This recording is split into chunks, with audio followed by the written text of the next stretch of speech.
officially taken the keys to the Edmonton Elks offense. News conference this morning at Rogers Place, or not at Rogers Place, at Commonwealth Stadium. Games at Rogers Place tomorrow. Jay and I were at the news conference. We'll talk about that throughout the afternoon, get your reaction as well. Speaking of the team that's playing at Rogers Place, your Edmonton Oilers, pretty good lately. 9-3-1 in their last 13. Held off a comeback from the St. Louis Blues in the third period on Saturday. Tampa Bay in town tomorrow. That should be a good matchup. Dave Randorf, the Tampa Bay Lightning play-by-play voice, will join us as we move along throughout the afternoon. Always happy to hear from you. Here's how you can get in touch. Text the EST inbox, 780-218-9999.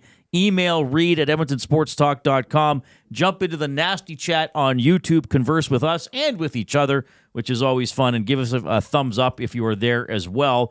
Follow the station on X at YEG Sports Talk. Follow me at Reid Wilkins and follow Jay at Jason Milne. Of course, you can get the show on the iHeartRadio app, on the TuneIn Radio app, or on YouTube. After the fact, you can listen wherever you find your podcasts. And please let like-minded people who will like the show like you do know about that as well as we continue to spread the word. Okay, off and rolling on a Monday afternoon. Jay, how are you doing, buddy? Peach keen. Well, you look like a big peach, which is good. And you look very keen. Thank you. As you often do. Before we'll get to some Tre Ford clips probably about 20 after, and we already have some reaction rolling in through the inbox and from fans, or maybe in some cases not fans of the Edmonton Elks. Just quick impressions from hearing Ford speak this morning, and then also hearing him with Hernan and Gager. Yeah, he's excited to be here. I think he's excited to get on with things, get on with building the chemistry with his receivers, his team, his offensive line. I get the sense that he was a little bit relieved to now actually have the reins and say, here you go. Here's the keys. Don't wreck it. Take care of it.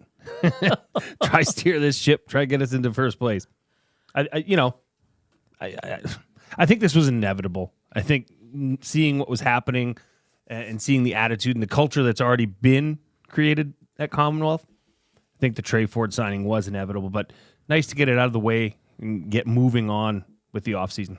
Well, he referenced that Larry Thompson, Chris Morris, Ed Hervey, Mark Killam, all part of his decision-making process to stay in Edmonton, because he could have said, yeah, Ed, thanks for meeting, but I want to be a free agent, so I'm not ruling out the Elks, but or I need to wait a little bit and see what else is going on. So they lock him up before Christmas. There is a benefit here as well, because the way the CFL does the salary cap, it's for that calendar year. So the bonus he got for this year is on this year's cap, right? Oh, wow. It doesn't count for the first year of his contract. So that's another thing to remember as well.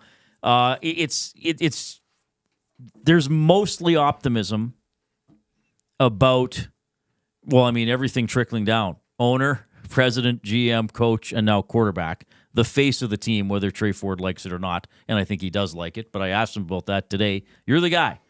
You're probably going to get too much credit sometimes. You're probably going to get too much blame sometimes. So are you ready for that? And he said, well, I've been a quarterback since I was in high school in Niagara Falls, so he knows the drill.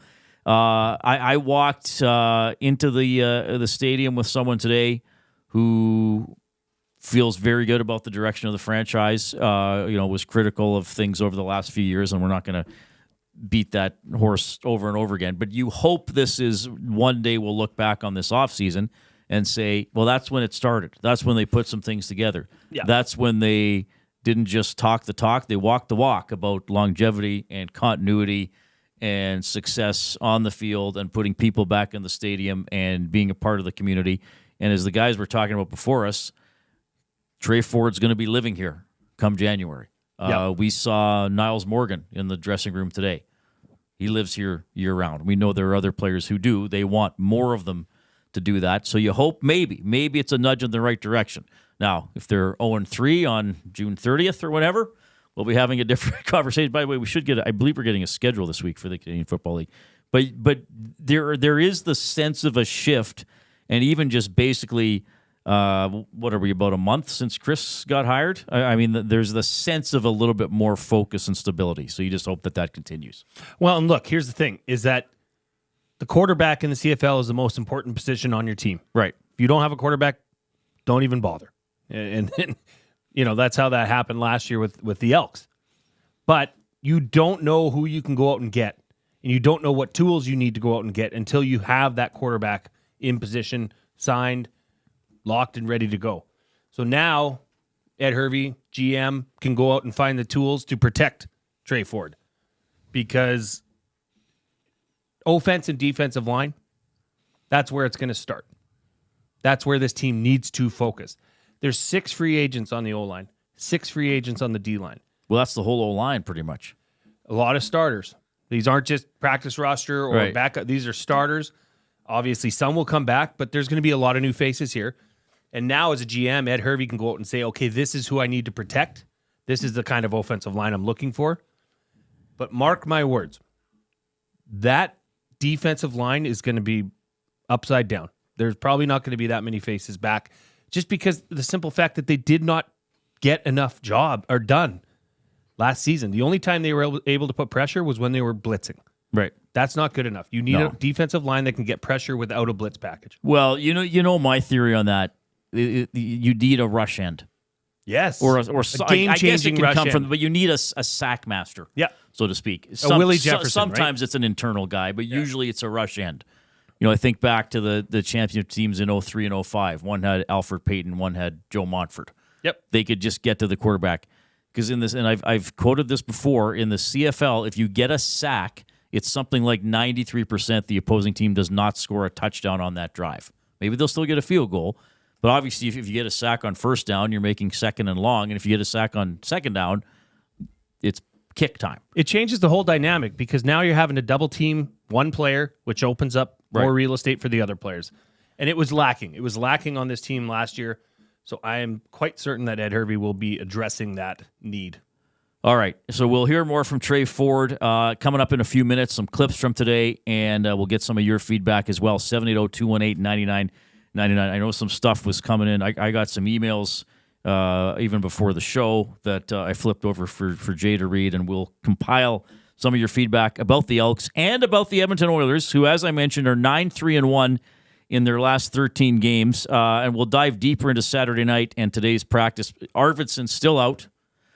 Close to practicing with the team is what Chris Knobloch still said. So probably the same lineup once again tomorrow against the Lightning. That's a 7 o'clock game at Rogers Place. So we'll have the Reid Wilkins show from 3 to 6, and then Tom and Hernan will be on at 6 o'clock for the GCL Diesel Oil Stream pregame show. That's tomorrow, Oilers home to Tampa Bay. First 2 periods, good. Third period got a little nerve-wracking. I mean, the Blues woke up and really started getting the puck to the net, whiffed on a couple of not whiffed, but missed a couple of grade A chances where they didn't even get shots on goal before they finally scored. And then they got the power play goal just after the 2-man advantage expired, which was huge that the Oilers killed off that of it. And then Stetcher able to get that one past Binnington. Knobloch said after the game that's a tough shot for a goalie, but probably Blues fans would be saying you need to stop there when you're trying to get back and tie the game. Puck's on net. But nonetheless, Oilers got the win. They're playing a lot better. I just look at them. I know I use the word detail a lot, but they're more under control. Like, they're not just running around and not knowing where the puck is and getting all spread out. I mean, yes, there are chances against. It's not perfect, but I mean, the Blues were far from perfect and had trouble handling a lot of the Oilers' pressure, especially from the top 2 lines through the first 2 periods. So, good game there. Quick thought from you, because I know it kind of became a discussion point. And where I sit now, I'm right in front of the visiting team's radio booth, so I get to hear other guys call games, which is pretty cool. What did you think of the booing of, let's face it, mostly Broberg, I thought? It's going to happen. I mean, Broberg was the one that I think had the most egg on his face leaving, because there were rumors or there were discussions that maybe he didn't want to be here, wasn't finding his way in the locker room, bad apple. Who knows? Nobody knows. But that was what the rumor was. Sounded like he didn't want to renegotiate. He wanted to leave. So fans are fans. You pay money for that seat. Do whatever the heck you want. If you want to boo, boo. And they're workhorses of boos. And I'll tell you, Broberg did not have a great night. That was not a great a great return to Edmonton for him. Had 2 costly turnovers. Well, one that costed them a goal. I mean, that was a bad bounce, but just didn't look... I mean, that hit on Hyman, he should have been penalized for that. Hyman wasn't even close to the puck. So it could have been could have been a much worse night. They don't call a lot of penalties this year. Well, that's another thing. And that one was egregious. I don't know if it wouldn't have been the first time in the night that a referee or linesman lost sight of the puck. But I don't know if they didn't see the puck or what, because it wasn't even close to Hyman. And here he gets checked from behind. I don't know. I wasn't surprised that there were boos. Were you? No. And the Blues radio team said, "Why are you booing the player? Why don't you boo the management for letting him walk away?" And I'm thinking to myself, well, you never listen to Edmonton Sports Talk Radio, do you? And, maybe some of that booing, that was what it's directed at. Look, you can boo. I mean, I can remember when Justin Schultz was getting booed. I guess that would be kind of my guy that I covered, that the fans really got on early in my tenure of doing Overtime Open Line. And, people would call in and say, I can boo who I want, I'm a fan. And other people would call in and say, you should never boo a guy on your team. I think with an opposing player, there's a certain playfulness to it. Sure. And if I were an opposing player, not that I could ever imagine what it would be like to play in the NHL, but what's the saying? Nobodies don't get booed. Yeah, they don't boo people that don't mean anything. And let's face it. Now, I don't know how Broberg felt. Like, they probably don't care. I mean, most people who play pro sports are pretty confident people. And if they got wrecked by getting booed or heckled, they wouldn't have made it that far, right? Well, it was like when Eric Zabrowski was sitting here saying that the Yankees fans were jeering and hissing at them. He said that. They don't boo nobodies. And he's like, well, if they're booing me, I'm in the bigs. I guess that means I'm good. I'm playing a big game at Yankee Stadium, and they need me to fail for their team to win. And I mean, I think either players don't notice it or brush it off, or you have the Matthew Tkachuks of the world who you're actually fueling them. I mean, I would almost say to Oilers fans, don't boo him. Just leave him alone so he doesn't get fired up. I mean, look, I think as long as you're not disrupting your section, or using language that is, might be uncomfortable around kids or offend other people. If you want to boo, you can boo. You can boo whoever you want. I mean, we should all pick a random fourth liner on the Lightning tomorrow and just boo him whenever. But no, it's a certain amount of pro sports. I was going to say the world needs villains, though Broberg and Holloway to me aren't villains the way Matthew Tkachuk would be a villain, or Pietrangelo would have been a villain a couple of years ago. But I ultimately think as much as Oilers fans will criticize their own, and I think in this case, as we know, there's been a lot of criticism of the management and on. But I think they still say, hey, once the game starts, you got that oil drop on your chest, you're our guy. If you don't, you're not our guy. Doesn't matter how you left. Doesn't matter if we'd like the way you left. I mean, Taylor Hall got some boos when he came back, right? And a lot of people didn't like that trade that summer. But I think once the season started going, the fans were like, well, Adam Larsson's our guy now. Maybe we don't like how it happened, but Taylor Hall isn't. And we don't want him to feel too comfortable when he comes back. If you ain't with us, you're against us. I mean, that's just bottom line. Bottom line is that. And Reid, we have a lot of discussion coming in about Tre Ford and the double E. Okay, good. KD says, are you okay with a Skinner's better chant, though, Reid? Well, I never heard that chant. Well, I think I should be clear. I don't think I'm complaining about the booing, am I? No, not at all. No, I think there are some things that might be excessive, or if you're yelling blank, blank, I still think there should be some decorum, even though you're a fan and it's emotional spurring. No, I mean, I don't. Were people chanting Skinner's better? I didn't hear that. My hearing's not great. I mean, years of Rock of Ages turned up to 11 will do that to my hearing.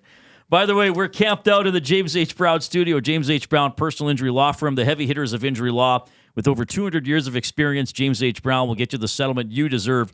Visit them at jameshbrown.com today and book your private consultation. All right. We'll get to it later. I want to talk about having Jasmine at the game. I know she talked about it, but I kind of want to give my view of how I saw her experience because it was kind of energizing for me to see somebody at the media level for the first time and get that experience. Like I said, clips from Tre Ford coming up. You'll hear from Chris Knobloch. You'll hear from Matthias Ekholm. Someday we may just run Matthias Ekholm audio for the entire 3 hours. Just he is rather well spoken. He is rather easy to listen to. Yeah. I like Mondays because I get to talk to Jay about his cooking. So what do we have here? Oh, I never did send that to Zach. Sorry. Oh, we didn't get it. Okay. No, I did did talk about it. I did my. It just was a good old go-to. It was beer can chicken, baby. So is this the Yeah. beers up there? Yeah. Yeah. And actually, my parents used to raise chickens. So it was one of theirs that I had. It was in the freezer. Pulled it out. Thought it because, like I've said before, on weekends because I'm not home during the weekdays during the supper time, and I love to cook. So weekends I cook both nights. So this was Saturday night. Yeah, did a beer can chicken. It was awesome. Right out on the barbecue, you do a little indirect heat. So you turn underneath the chicken, turn that really low, and then on the other side of the barbecue, turn that to like medium heat. So it kind of convects. Right. And it's juicy. Little fact though, it doesn't, you don't need to waste a beer. Okay, so what do you do? So I used an empty bubbly can, and you just pop a couple holes in the top of it. Bubbly. The idea is so the water gets boiling in there, and then it steams the inside of the bird, so it's juicy from the inside out. Okay, wait a minute. That's it. So you didn't use actual beer? No, nor would I. You can. Some say it's flavoring, but no, it's just So steam. you just An put empty regular can water. just for holding the bird up in position. There wasn't even water in the can? There's liquid in it. There's water. liquid in it. So I put water and I put lemon juice. Oh, okay. Yeah, just so it seasons it. I didn't realize this. Yeah. It wasn't actual beer. No. Does this ruin the off-topic topic? No. It's still called beer can chicken. I mean, the premise is that you use beer Right. or a beer can, but this was a bubbly. So our off-topic topic for William Huff. Since 1952, William Huff has provided industry-leading graphics with design, print, and install all in-house for thousands of clients. Their unparalleled customer service, combined with decades of industry expertise and a desire to make every job the very best it can be, is what they call the William Huff Advantage. Visit their website at williamhuff.com or give them a shout at 780-454-4536. We may have some of our colleagues. Gager still here. Hernaz still here. One, if not both of them, will probably contribute to this. Your best food recipe involving beer.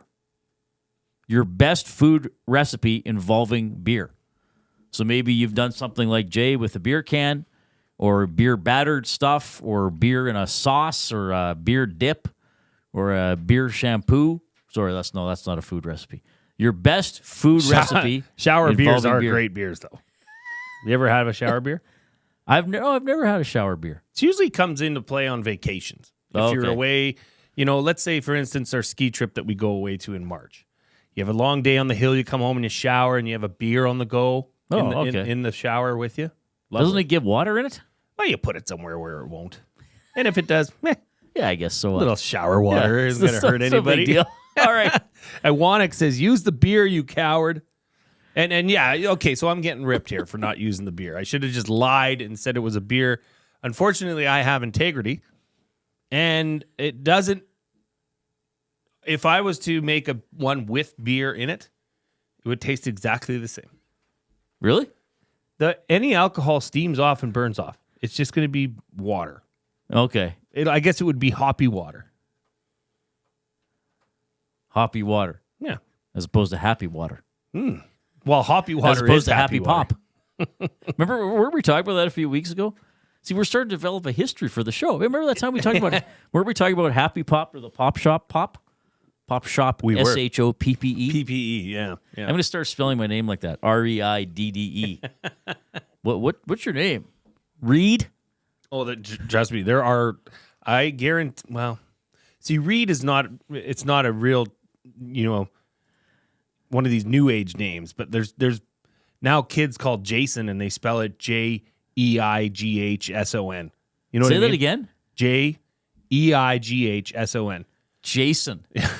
Well, you do see parents trying to come up with alternative spellings. We might save that. Might be an off-topic topic for another day. Yeah, well. Yeah, that could be a fun one. All right, 780-218-9999 in the Nasty Chat on YouTube. Please give us a thumbs up as well. And if you use the old-fashioned form of communication known as email, and remember, I get a gentle tear in my eye of joy if anybody sends me an email, whether it's a limerick or not, reid@edmontonsportstalk.com. You will hear from Tre Ford when we bring you back to the Reid Wilkins Show with Jay Milne.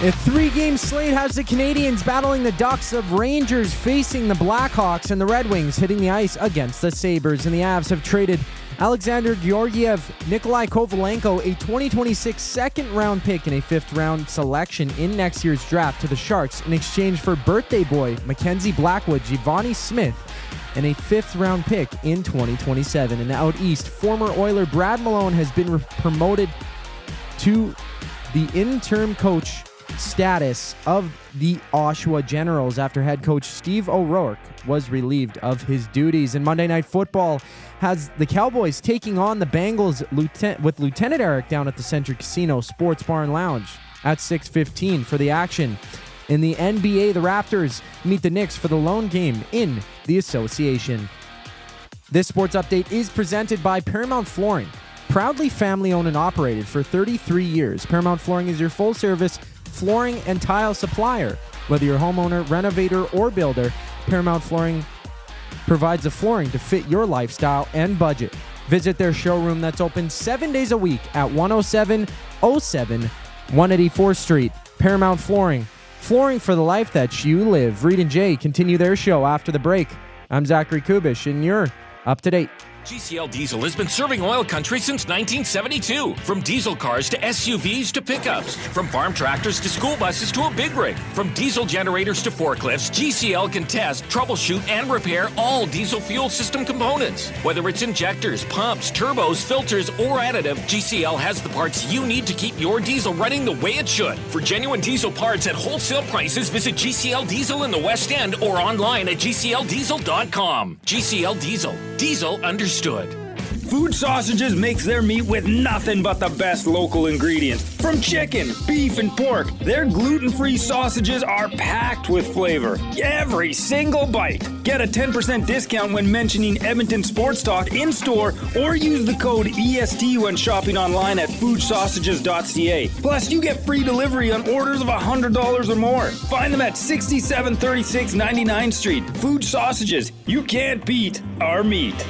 Hey Edmonton, ready to take advantage of lower rates and better pricing? South Fort Chevrolet in Fort Saskatchewan has you covered. From rugged trucks to sleek SUVs. And with over 40 years in business, you can trust that you're getting the best deal on your new ride. As the proud title sponsor of the Nielsen Show, EST listeners can drive a little to save a lot with South Fort Chevrolet's transparent pricing and down-to-earth sales team. Visit us today in Fort Saskatchewan or online at southfortchev.com. You know, this year, I want to give the gift of Christmas spirit. Okay, well, what's the going price for Christmas spirit? Actually, surprisingly affordable. $25 brings Christmas to life for a senior living at a Capital Care Center. Oh, that's amazing. Oh, yeah, and they have a community shuttle, so Christmas spirit continues all year long. They can go out and do things and just be reminded there's an entire village of people who care about them. Become a part of our village at Capital Care Center. Donate at capitalcarefoundation.net.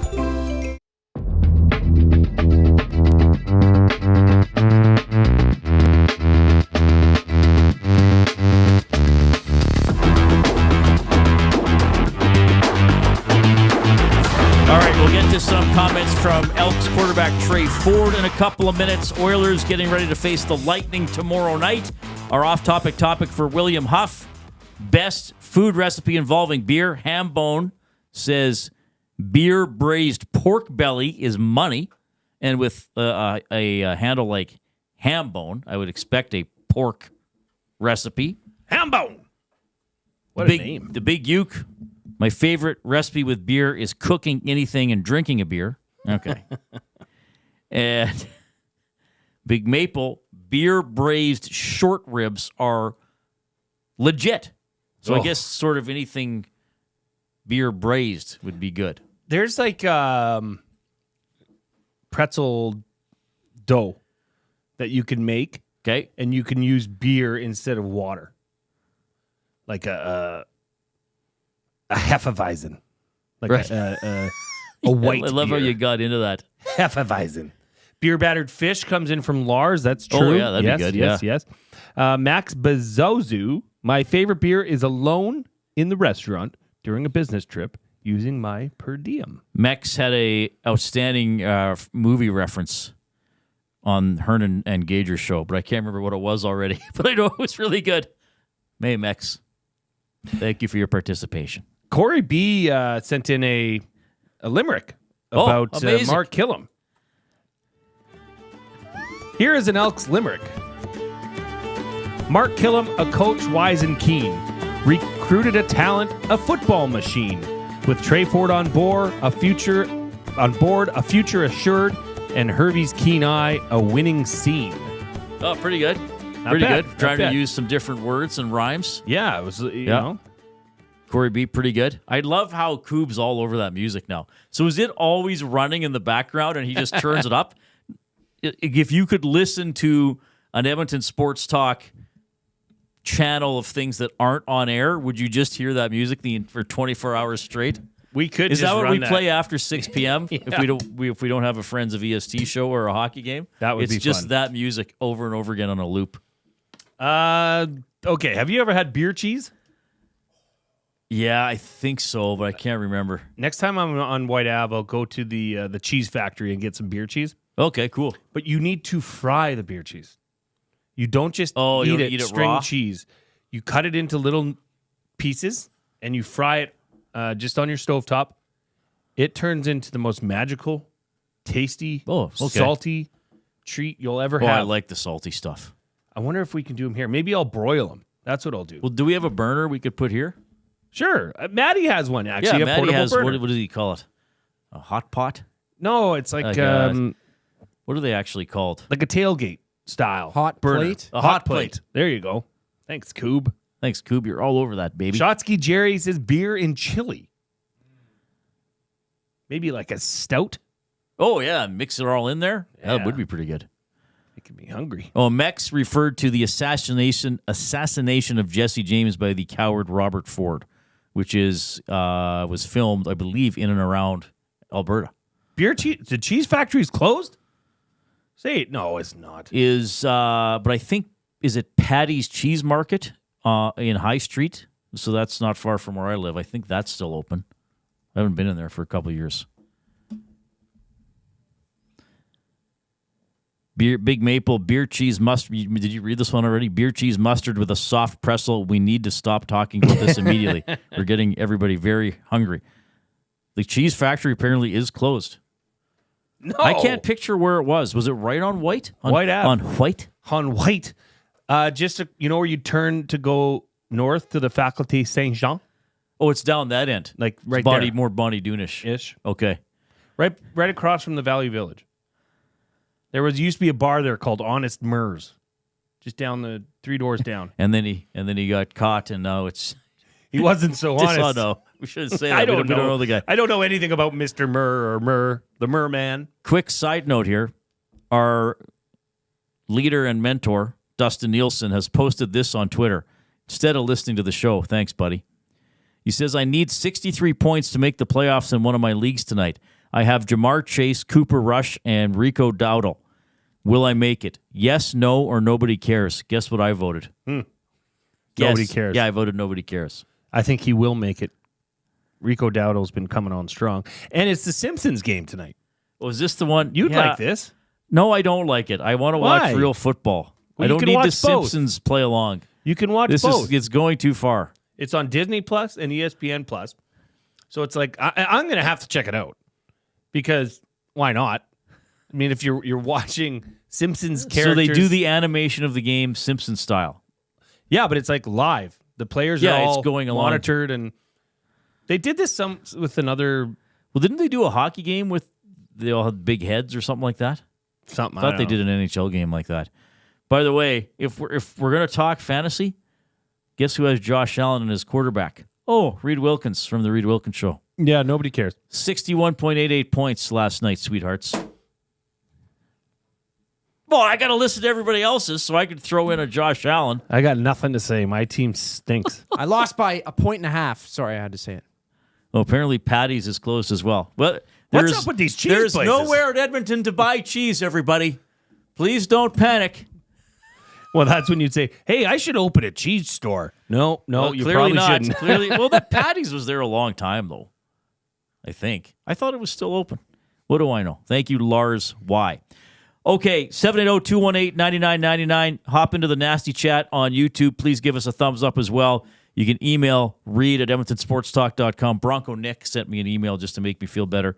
I really appreciate that. Tre Ford, you heard him with Gager and Salas at around 2:20 this afternoon. He also had the news conference this morning in the locker room at Commonwealth Stadium. And Tre Ford expanded on his decision to stay in green and gold. I think it was the way all the pieces fell together, right? I think they did a good job of, obviously Larry bringing in Chris, right? And then getting down to the GM and the head coach. I thought they did a phenomenal job choosing people. And I've only heard good things from everybody I ask about these two guys right here. So I thought they did a good job of putting good staff together, and I think that's part of being a really good team, right? Is having those pieces in place, and I think that's going to be really big for Edmonton, and I'm looking forward to the season.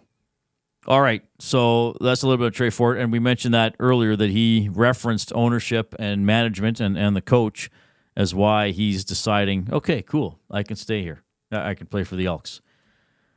Tre Ford also fielded a question from my colleague, Jay Milne. Tre, last season, the quarterback topic was quite polarizing here. There was a large group, we can even call it a majority of Double E fans that wanted to see you starting behind center. Now that the organization has put you in place to become that guy, what do you say to the thousands of members of the Tre Ford fan club? I like to thank them, every chance I get. I think Edmonton has, the best fans in the CFL, and they've had my back since day one, right? I try not to let all the media get to me, right? Because there's good media, bad media. But I do, have, soft spot in my heart right here for all those fans that, have wanted me to succeed and have confidence that I can lead a franchise in a football team. So big shout out to those guys. All right, that is Tre Ford, who I'm sure was aware of at least some of the scuttlebutt in the market this past season. I think McLeod Bethel Thompson was aware of it. I don't think he liked it. Look, we've talked about this a million times. Let's see what he does. Yeah. Let's see what he's not, and they've been clear he's not going to be handed the job. If he's outplayed in training camp by whoever, he won't be the quarterback. Or he won't be the starting quarterback. But I think there's a little bit more here coming from Ed Hervey and company saying, okay, Tre, we're trusting you, right? You got to work, you got to earn it, but we're not going to I guess the standard for Tre Ford hopefully will be more clear. I think that's really what an athlete wants. This is what we want out of you. Here are the expectations. Give me the ball. Yeah. I want to be the guy. If you give me expectations and I come up short, talking as an athlete, the athlete wouldn't like that, but at least it's been clarified. Then it's on me. Right. The athlete. Whereas last year, it was taken out of his control, MBT's control. We've talked about it a lot. We've talked about this, and there will be other quarterbacks to push Tre Ford, but and we'll talk about that as we move along as well. One more clip here from Tre. Our buddy Matthew Awanek asked Ford about the upcoming offseason. There's definitely some things I want to critique in my training schedule in this offseason to obviously get better, right? I feel like you can always make little changes here and there to get better, right? And I think that's in the offseason and in the regular season, right? During practice, during games, there's always little things you can tweak to become better. And so that's the goal. I'm going to critique things. I'm not going to go change and make a new plan for my offseason, but definitely want to implement some things that are going to make me get better. All right. So, kind of the answer you would expect there, but nonetheless, and Ed Hervey talked about working on his patience and still becoming a better passer. I thought Mark Killam had an interesting comment today, and most of the news conference was Tre Ford. Hervey gave some opening remarks. Ford came up, spoke, answered a busted questions. There were a couple of questions for Mark Killam, and he said, you don't want to paraphrase. He said, don't just think Tre Ford is a runner. He can use his legs to open up the passing game. And that's what you hope. And we've talked about this. I talked about with Riley how he learned to scramble but keep the ball in a throwing position. I mean, if Ford ever gets to that level of processing everything, and he does throw on the run, don't get me wrong, but if he ever gets to that level where it's like, okay, I'm out of the pocket, and you still have no idea what I'm going to do, and I'm still letting the play develop as I'm moving around or seeing where my receivers go, that's the next level for him, I think. Well, enter offensive coordinator Jordan McSimic. Officially unofficial. Officially unofficial. That was funny. For those that didn't see it in the presser, after his comments at the podium, Mark Killam went behind to go sit down and tapped Ed on the shoulder and said, well, I guess it's not really official, but okay. Because somebody asked him specifically about Maximic's offense or what he would do, yeah. But in all seriousness, that's where you pay him the money to do his job, is to build an offense around that type of offensive play calling, where now you're manipulating the defense on purpose. And Tre's not doing it just because he's an athlete and a freak. No. These are designed plays where it's a quarterback, whether it's a bootleg or whatnot, it's a two-way go. Okay, Tre, if they're not respecting the pass, take off and run. If they have a defender that's coming at you, well, that means somebody's open, right? You can layer it down the field so that Tre has options to push the ball downfield if they're attacking him, or run the ball. Yeah. My only concern is he should also maybe go to a couple Riverhawks training sessions and learn how to slide. That's going to become important. Well, yeah, true. Right? Kelvin in the nasty chat, no cheese stores in Edmonton. That's not Gouda. Bronco Nick says, you guys are sponsored by the Italian Center Shop. Hello, they sell cheese. Mamma mia. Yes, obviously. I guess we were saying, as far as we know, there are no cheese-specific stores, but they do have an outstanding cheese selection at the Italian Center Shop. To which Mex Bezozu said, Kelvin, I agree. It's unbelievable. That's very good. That is very good. 780-218-9999. Jump into the nasty chat on YouTube and give us a thumbs up and encourage all your fellow listeners and other people who you think might be interested in the show to do so as well. We do have some of your thoughts on Tre Ford and some Oilers stuff as well. We'll get to as many as we can in the next segment. We do have the Oil Understood coming up for GCL Diesel. It's the Reid Wilkins Show with Jason Milne.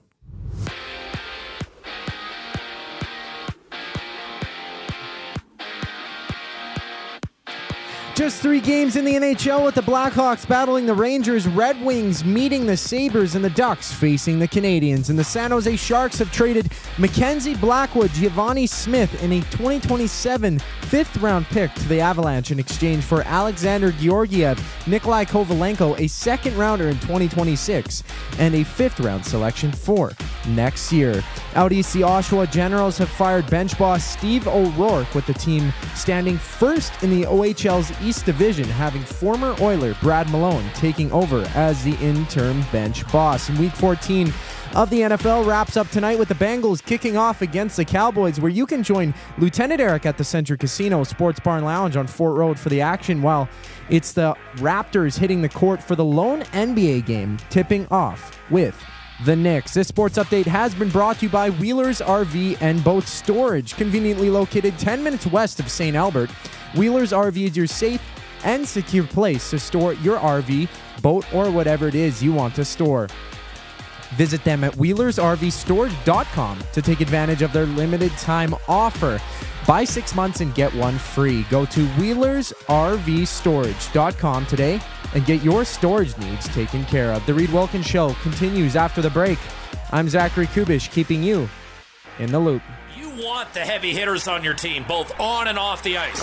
If you've been injured in a car accident, call the heavy hitters of injury law. James H. Brown and Associates, Alberta Injury Lawyers. With over 200 years of combined injury law experience, their precedent-setting lawyers are ready to help. Locally owned and proud Edmonton Oiler fans, James H. Brown and Associates wants to support you with their unrivaled experience, unrivaled results, and unrivaled commitment. When accidents happen, head to jameshbrown.com. The grand opening sale at Sit and Sleep is almost over. This is your last chance to take advantage of the special introductory sale prices on all mattresses. Stop in today for a free pressure point scan using cutting-edge technology so sleepologists can identify the perfect mattress for you. Right now, get free local delivery on any mattress over $7.99 and receive a free bamboo cooling mattress protector. Enjoy grand opening savings with every mattress on sale. Join us on location today for the final celebrations at Sit and Sleep in South Common next to Planet Fitness. Don't miss out. The grand opening sale ends soon.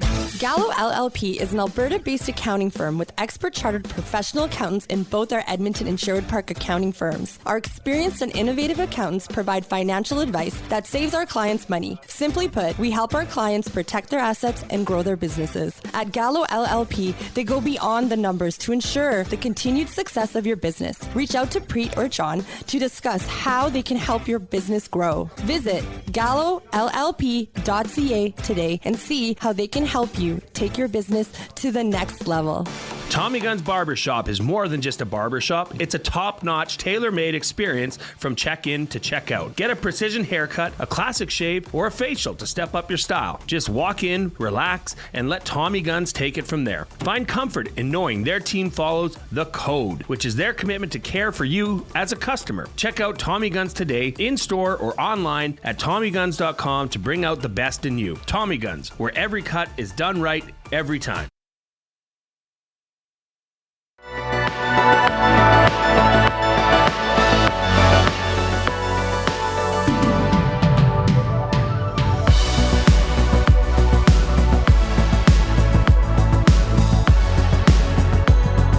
All right, appreciate you tuning in this afternoon. Hope you had a great weekend. 3:42 on a Monday afternoon. Zachary Kubish, our technical producer and sports update deliverer, is here. Jason Milne is here. I'm Reid. Thanks for checking out the show. What are we up to, like show 67 or 68 or something? It's pretty good. We're getting up there. Rob from the Grove says 67. He puts it every time. I appreciate it. You got to love Rob from the Grove. Rob from the Grove. Let's do. Well, you know what? I'll talk briefly about Jasmine's experience for Fired Up. Sure. Well, if you think she was fired up to be there, then I think fits. she was fired up to be there for Gemco Fireplaces, proudly serving Edmonton and area for 45 years. The authorized dealer for Napoleon Fireplaces. Whether it's gas or wood burning, look no further than Canadian-made Napoleon Fireplaces. All the Napoleon products you need are available at Gemco, 9281 50th Street. So Saturday night, we got our colleague, our hangout host, Jasmine Sidhu, a media pass for the game between the Edmonton Oilers and the St. Louis Blues. She had never been to an Oilers game using a media pass. So we met in Rogers Place before the game, and she got the media pass from the security or the information center there, and we went in.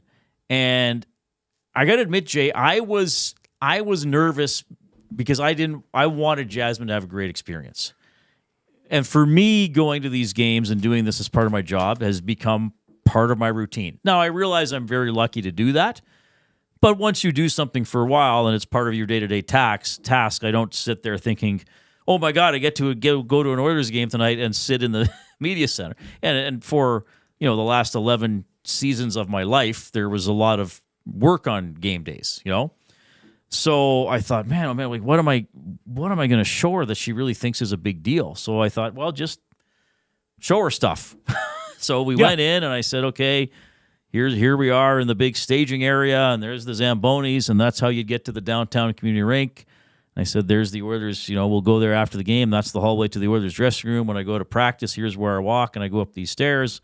We go into the media lounge, I guess it's kind of the workroom, but they have the pregame meal there, which we did not eat. It's not free, by the way, and it's not worth the price. So we'd both eaten separately beforehand. DVD was there. We talked. We went up. We took the elevator up to the 8th floor. She had a great chat with Cam Moon, Oilers Radio Network play-by-play, one of the nicest guys in the history of civilization. And we sat in our spots, and they put a Jasmine Sidhu name bar for her on where she was sitting that night. And we watched the warm-up, and we watched the game. And Gazzola was able to sit with us as well, because usually he sits separately, but it was actually not a very well-attended game media-wise. I was surprised. So we did that drill, and then, with about 6 minutes left in the third period, we take the elevator to go downstairs. Stetcher scored while we were in the elevator. And then we go do the post-game after the scrums, and Jasmine participated in the scrums. I just hovered back at the side and did nothing, which a lot of people would say I do anyway, even the nights I'm supposedly working. And she very, very confidently asked Stuart Skinner a question. And I said, like, if you ask a question, just to the point, don't ramble, ask it. And she did it perfectly, got a good answer about facing Holloway and Broberg. And then we went into the coaches' news conference, and neither one of us asked a question there, but she wanted to sit in the front row. And I almost said, nobody sits. Like, it's kind of like school. Right. Even though sometimes I sit in the front row. I was like, okay, so we were there front and center in front of Knobloch. So I hope she had a good experience. I really do. Because to me, again, it's routine for me. Now, I love my job. I do take moments, especially during the playoffs. I took moments, during the anthem or when the Oilers were coming out onto the ice, and I, kind of my face-off show duties had ended. I had a second. I tried to take all that in. I posted a couple of videos. Like, I remember I posted a video at the end of the West Final. I was like, this will be cool for listeners to see it, for the audience to see it, but also for me to have stuff like, oh yeah, I was up there when they clinched the trip to the Stanley Cup Final. But I, for Jasmine, it was new, and for me, it's not new anymore. So it was cool going with someone who's new. Like, she was great. She got to meet or talk. Well, she'd met some other media people before, but talked to Andrew Peard, who set up the media pass for her. Rashad was up there, so it was pretty cool. The only thing I remember telling her, she was in the who scrummed first? It was Stetcher, I think. And she was holding the mic, and like, she had the mic. I'm kind of giving her a hard time here. I just found it funny in the moment. Like, his head is up here if you see it on YouTube, and she's got the mic like diagonal or like parallel to the ground. So then for the Skinner scrum, I was kind of like, hey, aim the mic at their mouth, Right. So little. I'm surprised that she went into the scrum.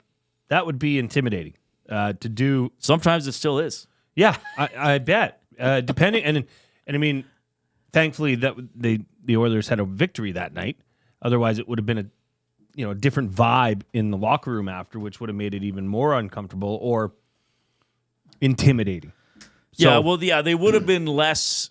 Her question about Broberg and Holloway would have probably not gotten the same response if they'd lost. Sure.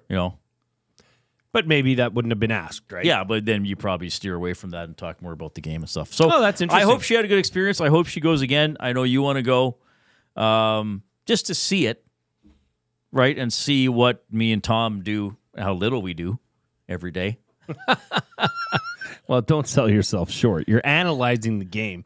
And that, even from my former life to now, this being my job, my profession, watching the game is a totally different habit now than it was before. Yep. You would watch the game just to see what's going on and not watch the game to look at more technical details. Right. You know what I mean? I honestly don't know how you used to be able to do this without, think of the evolution of programming and the evolution of replays and camera work that makes our job so much easier in analyzing the game, right? So back when, were you doing it when it was still black and white TV? Thanks, Jay. I just missed that. Did you? Okay. I just missed that. But it was still channel 13? 8 channel? When I was a kid, it was channel 13. Okay. It was channel 13 ITV out by Evansburg. Yes. No, since I've been on the Oilers beat, it's been color television. You got to try, right? Jasmine in the nasty chat says, Jay, I never punched the St. Louis play-by-play guy. Because you texted me during the game, said, how's Jasmine doing? I said, great. She just punched the St. Louis play-by-play guy. She did not. I was indeed joking, as I think you knew I was. Oh, yeah. But anyway, and it was again, I hope she had a great experience. I think she did. It's a little bit, it's different. Like, and I understand why it's become old hat to me, but I understand I'm lucky to get to do it, and there's access and comfort to watching the games on the media level. So I hope Jasmine had a decent evening. Well, yeah, and you're right, because and I wonder if that did equally for you what it did for her as well, and seeing it's almost like when for us now, or for me with kids, Christmas is it is what it is because the kids. Right. And when they get up and they see the gifts under the tree and their faces light up, and it's just this great feeling. Well, maybe you have that feeling seeing somebody that hasn't experienced that, see and soak it all up and take it in, right? Yeah. She also found my notes quite interesting that I showed you several months ago. Yeah. And make you go cross-eyed. How I do them. Yeah. To me, they're not that interesting. But they are, because they're just my notes. What you're writing is interesting. Well, I still have the scribbler with the Stanley Cup final games. Yeah. And she said, "Oh, you're gonna save these and like put them on display?" I was like, "No, eventually I'll recycle it." But yeah, but there you go. Somebody that doesn't do this every day, would think that is very. If they'd won the cup, maybe I would have framed my notes from that game or something like that. Yeah, if they'd won Game 7 or won the cup, I would encourage you to keep them anyways. All right. Well, yeah, the Game 7 one it fell out of the scribbler. I think it's on my desk back home. So fired up for Gemco. Do you have a fired up? Do you want to get to some texts? Oh, I don't need to have anything because okay. Well, you may have this. Something you want to talk about later still, though. Yeah, sure. Let's just say this. Laserface Larry has sent in an email. Okay. You know what that means. So I'll start with him because it's funny. It's once again, Tre Ford is polarizing, so there's a little bit of both here. This is from Laserface Larry. The last time there was this much hype about a Ford, it was the Edsel, which is exactly what this quarterback will turn out to be. Well, that is a clever reference. Very clever. Did the Edsel fail miserably or something, or was it like the I believe Hindenburg it of did. Ford Well, vehicles? and Edsel was one of the Ford kids, was he not? I just looked up Edsel Ford. Yeah, Henry Ford was his dad. He was the president of Ford from 1919 to 1943. But what about the Edsel car? The Edsel Corsair. When was this? Yeah, but I believe the Edsel failed for whatever reason. It was only produced from 1958 to 1960. Is that the one? I thought it was older than that. Okay. All right. Well, Laserface Larry, not optimistic, but we've gotten used to that. The Edsel came in 18 models, including the Citation, Corsair, Pacer, Ranger, Bermuda, Villager, and Roundup. Why did the Edsel fail? According to AI, it was released in 1958 during a recession, which hurt sales for every manufacturer, and its price range overlapped with both the most expensive Ford and the least expensive Mercury, making it difficult for consumers to see the value. Tough name, Edsel. Yeah.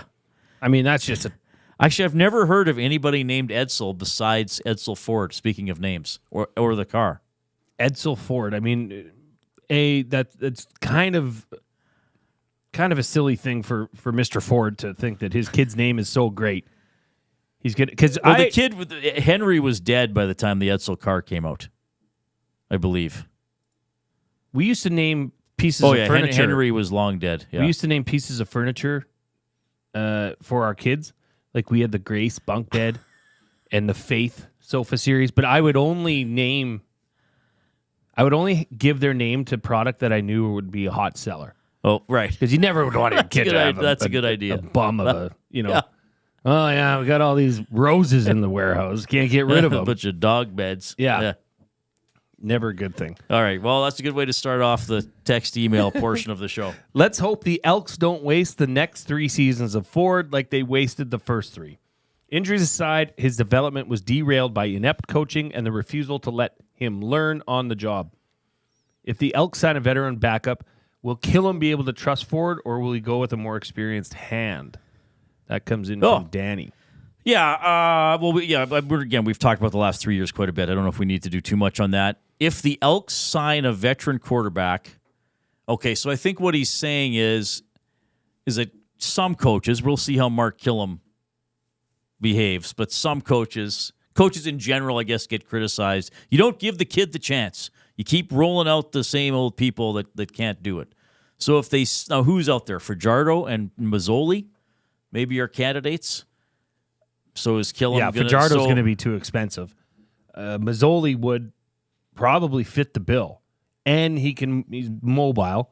So once again, they said that this backup has to coexist with the framework and the offensive framework. Yeah, so with Tre Ford, I understand that question. I guess I would say we can't know. We can't know how Mark Killam is going to behave until we see how he starts coaching. But I think that fans' concern is, okay, does Ford have to? If Ford is even with a more experienced guy, will the more experienced guy get the job? No, as opposed to Ford getting the job. No, not. See, now this is where money comes into play. You do not want to have a $1.2 million quarterback asset sitting on your bench. That's not going to happen. So he will get the ball, whether you like it or not. And whether he performs or not, I mean, I think his leash is now officially long.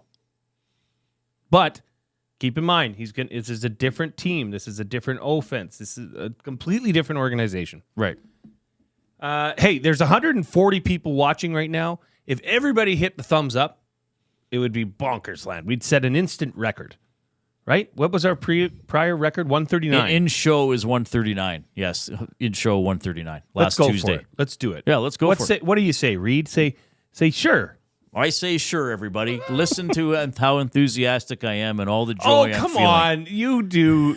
You feel immense joy from getting thumbs up. I do. I feel, yes. I've always been one to say you can't win without a top-end quarterback, but the Argos just won the Grey Cup with Nick Arbuckle. I don't think Ford will be one of the best QBs in the league, but hopefully he will be in a system that plays to his strengths. He will have to learn how to not lose games as much as how to win them.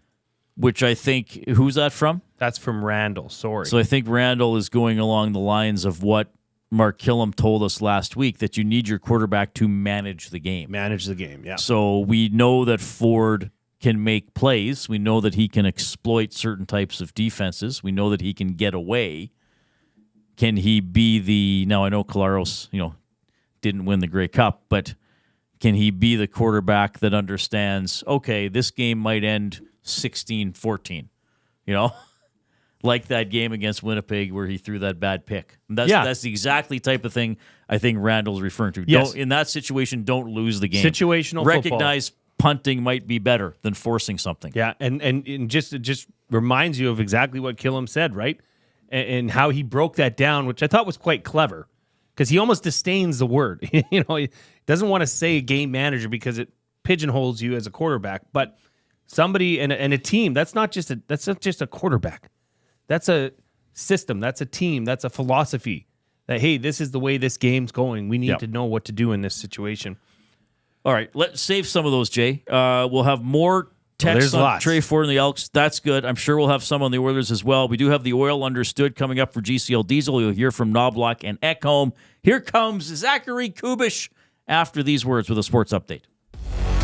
Get to know the winners, props, plays, parlays, and more with Nielsen and Hustler. Weekday mornings at 11 on The Lock Shop. Only on EdmontonSportsTalk.com.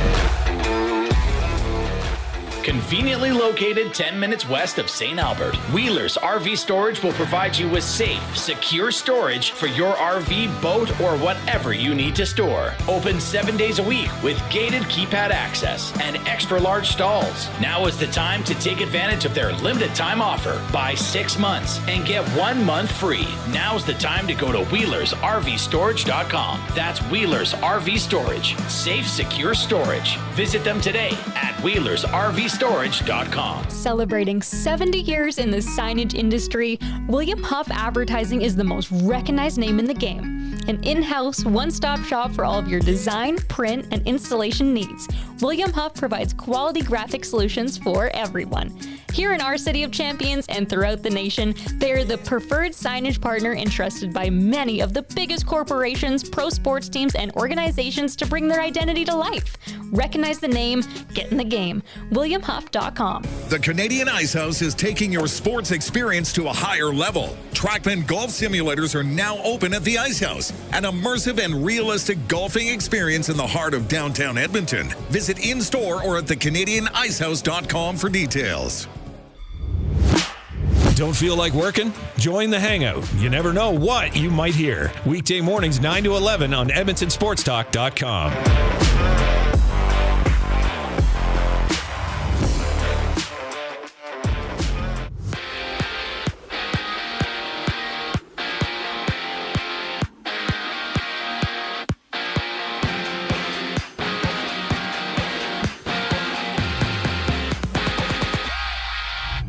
A 3-game NHL slate sees the Canadiens battling the Ducks, the Rangers facing the Blackhawks, and the Red Wings hitting the ice against the Sabres. And the Avs have traded Alexander Georgiev, Nikolai Kovalenko, a 2026 second-round pick, and a fifth-rounder in next year's draft to the Sharks in exchange for birthday boy Mackenzie Blackwood, along with Giovanni Smith and a fifth-round pick in 2027. Out East, former Oiler Brad Malone is now the interim coach of the Oshawa Generals after Steve O'Rourke was relieved of his duties. And on the field, the Cowboys take on the Bengals with Lieutenant Eric hanging out at the Century Casino Sports Bar and Lounge on Fort Road for 6:15 kickoff. In the NBA, the Raptors meet the Knicks for the lone game in the association. Reid and Jay continue their show right now. I'm Zachary Kubish, and you're up to date.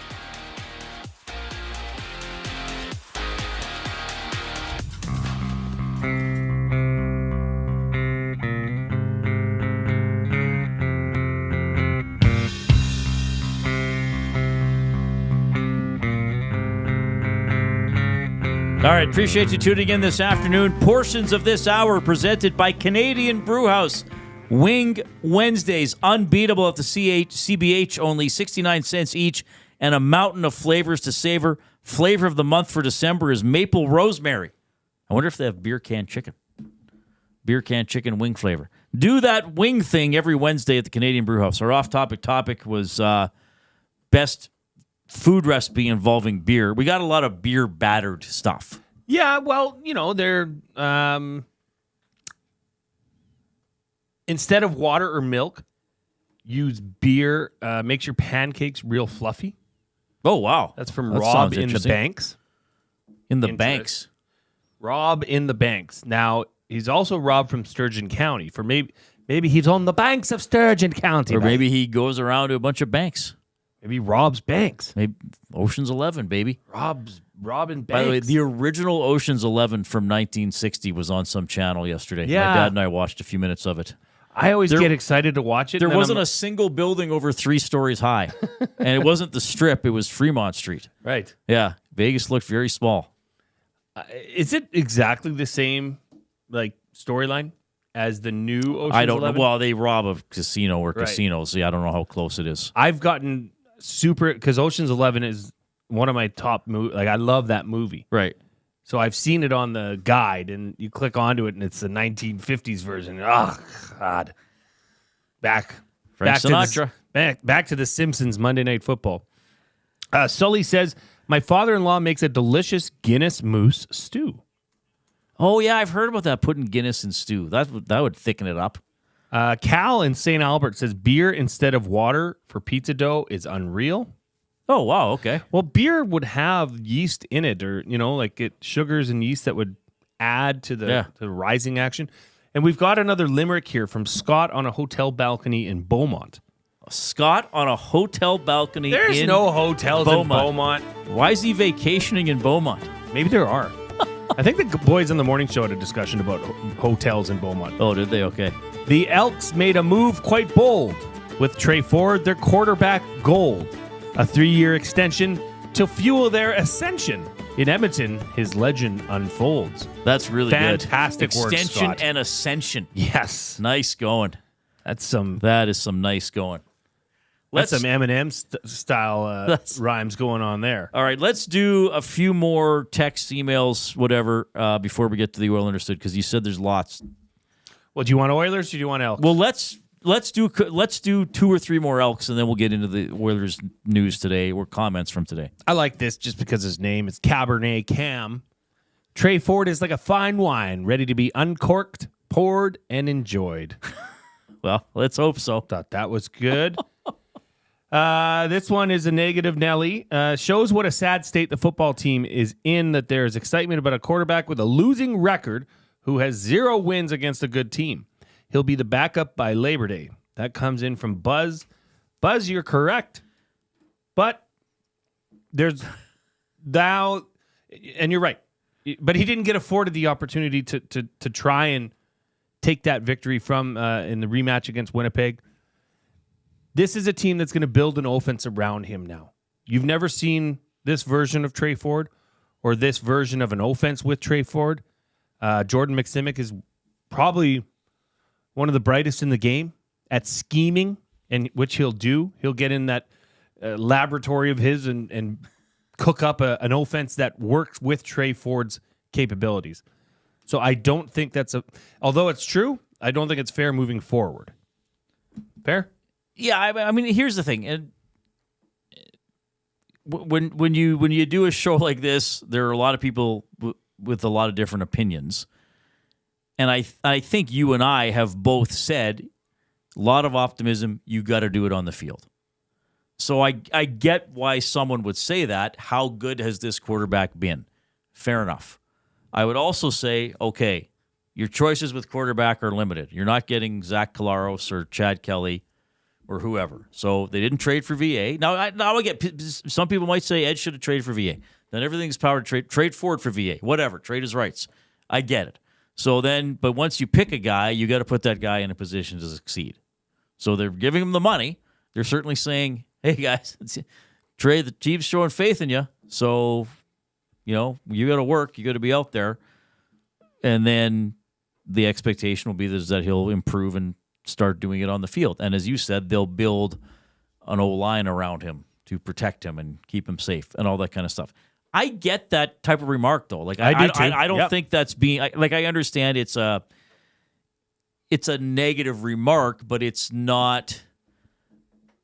It's using the reality of the last 3 years. I mean, I get it, right? Like who's he beat? Fair comment. You and I have talked about that. Who has he beat? That's the next step for him. One of them. Well, and we've talked about this as well, but the mentality of having him signed, ready to go. Heck, he's moving his family here. He's moving to be an Edmontonian. That is going to make such a world of difference because he'll be here. He'll be training. Free agency's February 7th?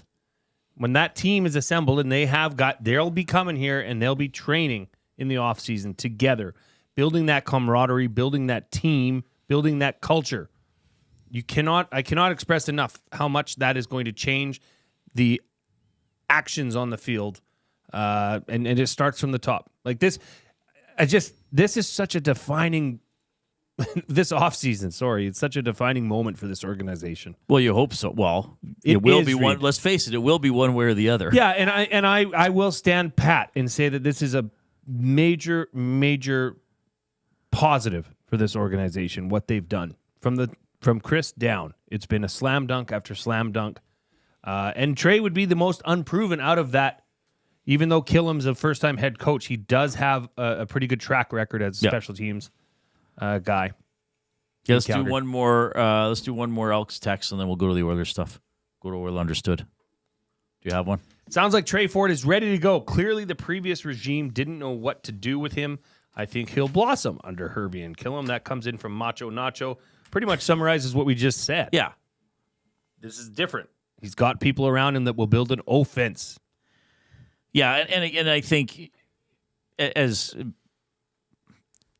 the context of the last 3 years is relevant, there's also a point where, okay, Tre Ford's going forward. I still wonder, I don't know if I've said this on air, I've definitely said it off air.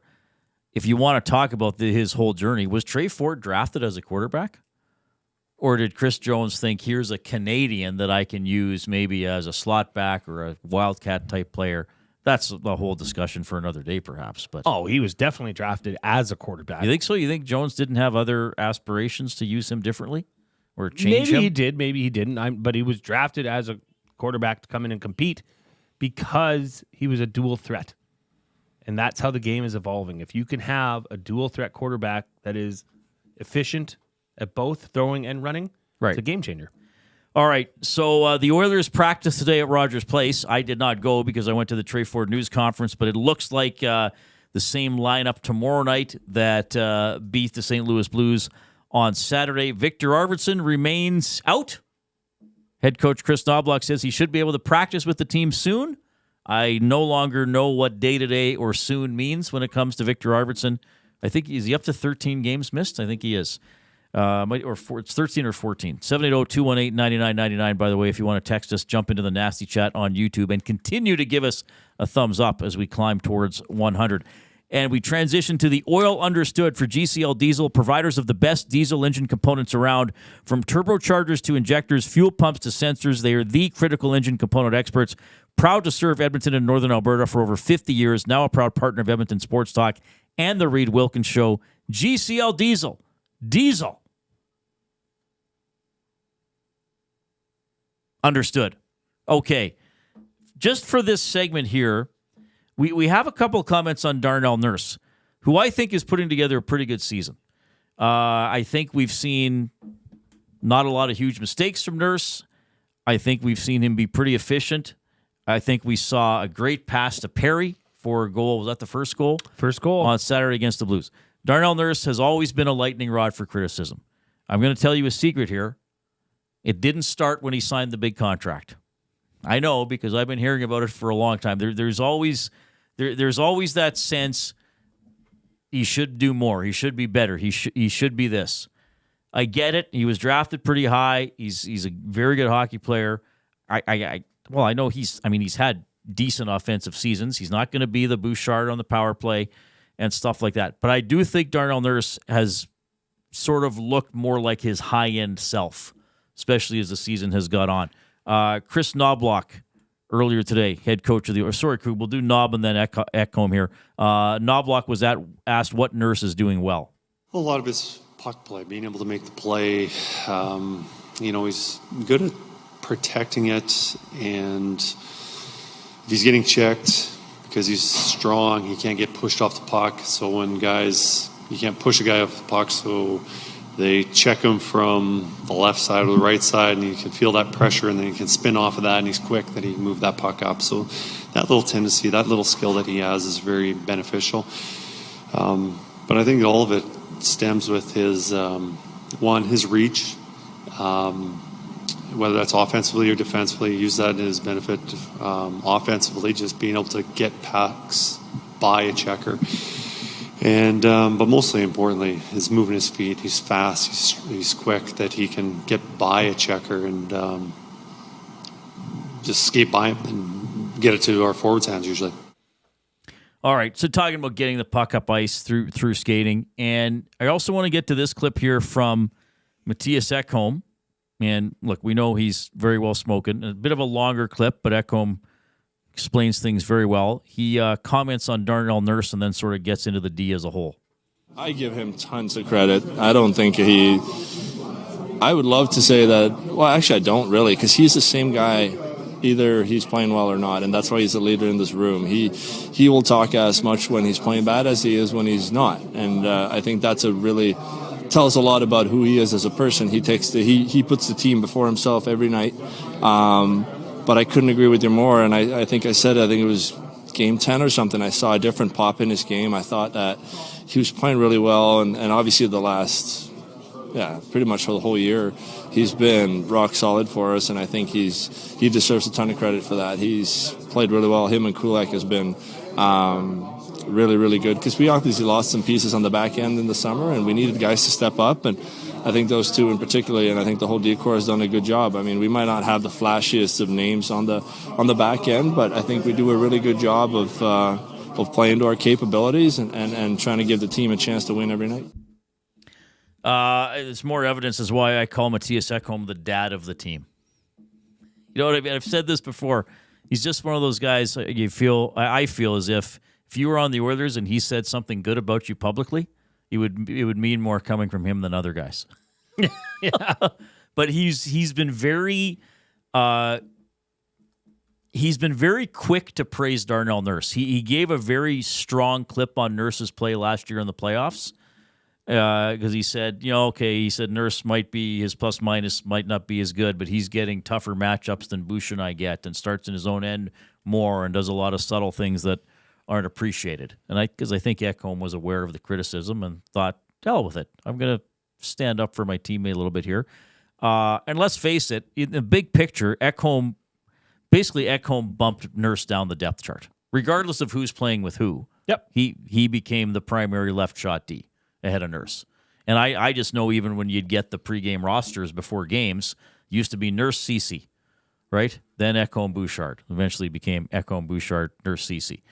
So I think Ekholm saying that is significant. And, he also touched on the D as a whole. Now, we can talk about the D as a whole not being as strong as last year. But a couple of comments there from Nurse, who I do think is playing well. And I think he's, been solid.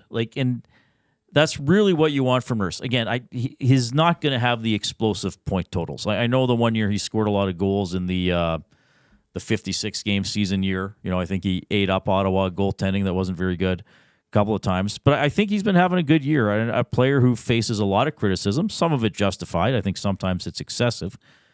But I think he's done very well. I mean, Nurse had 43 points a couple of years ago in 82 games, had 41 in 18-19. So he can get around half a point per game. He's just under that this year with 11 in 24.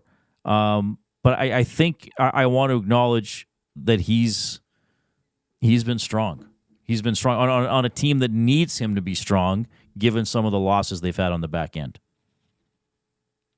100%. I mean, he's not noticeable, right?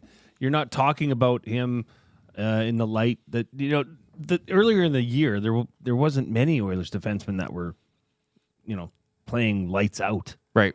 It was just, and that's when that hangover thing comes back in.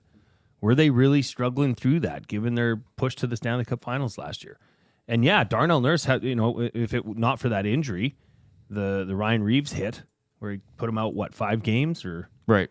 What does Nurse play? He's played 24. Yeah, so he's having a great season.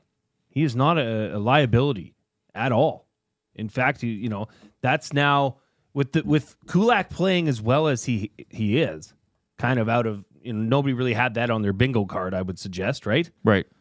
This top 4 is looking pretty darn good. Well, Kulak and Ekholm refer to this. They always put Kulak, Stetcher, Nurse, Stetcher, Kulak, Emerson on the roster sheet, but Kulak and Nurse wind up playing together a lot. Yes. Kulak's been really well. I do think Stetcher's been a pretty good story. I think big picture, and we're talking playoffs, which is not yet. I still think they need to beef up on D. Literally get some beef. Yes. Because Stetcher will give you, and we said this earlier in the season when he fought, he will give you everything he has once he's in against higher competition. How is that going to do? But anyway, just wanted to get those comments about Nurse in there. We're going to look at the Oilers' last 13 games when we crunch the numbers next for Gallo LLP. We got our buddy Zachary Kubish with a sports update.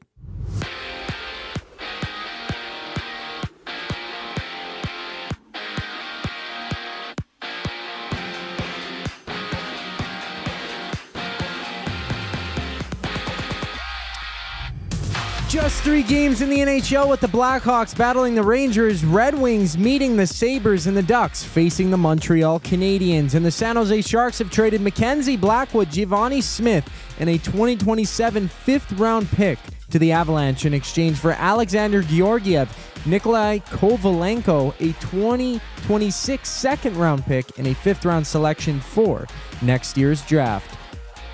Out east, the Oshawa Generals have fired bench boss Steve O'Rourke, with the team standing first in the OHL's East Division, having former Oiler Brad Malone taking over as the interim head coach. And Week 14 in the NFL wraps up with the Bengals kicking off against the Cowboys, where you can join Lieutenant Eric at the Century Casino Sports Bar and Lounge for all the action.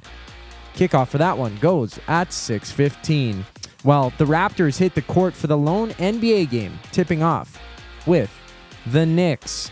And this sports update is presented by Advantage Sports Medicine and Physiotherapy. Get treated like a pro with their highly skilled crew.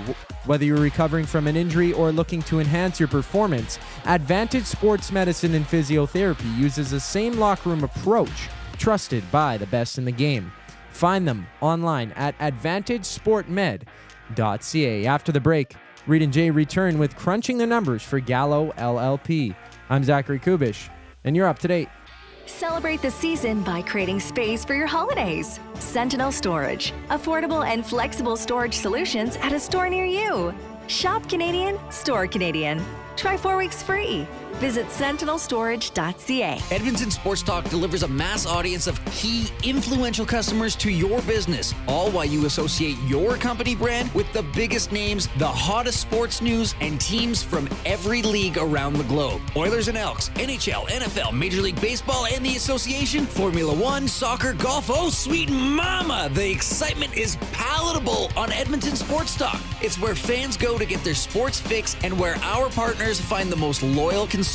Contact us today and see how our team on Edmonton Sports Talk can score the biggest goals for your business. With various advertising options available, email business@edmontonsportstalk.com or head to our website and send a message at edmontonsportstalk.com. If you've been injured in a car collision, let James H. Brown and Associates, Alberta Injury Lawyers, protect your interests. They'll be there every step of the way to help answer your questions and help you get your life back on track. Trust Alberta's precedent-setting injury lawyers with their unrivaled experience, unrivaled results, and unrivaled commitment. When accidents happen, call James H. Brown and Associates, Alberta Injury Lawyers, 780-428-0088, or go to jameshbrown.com.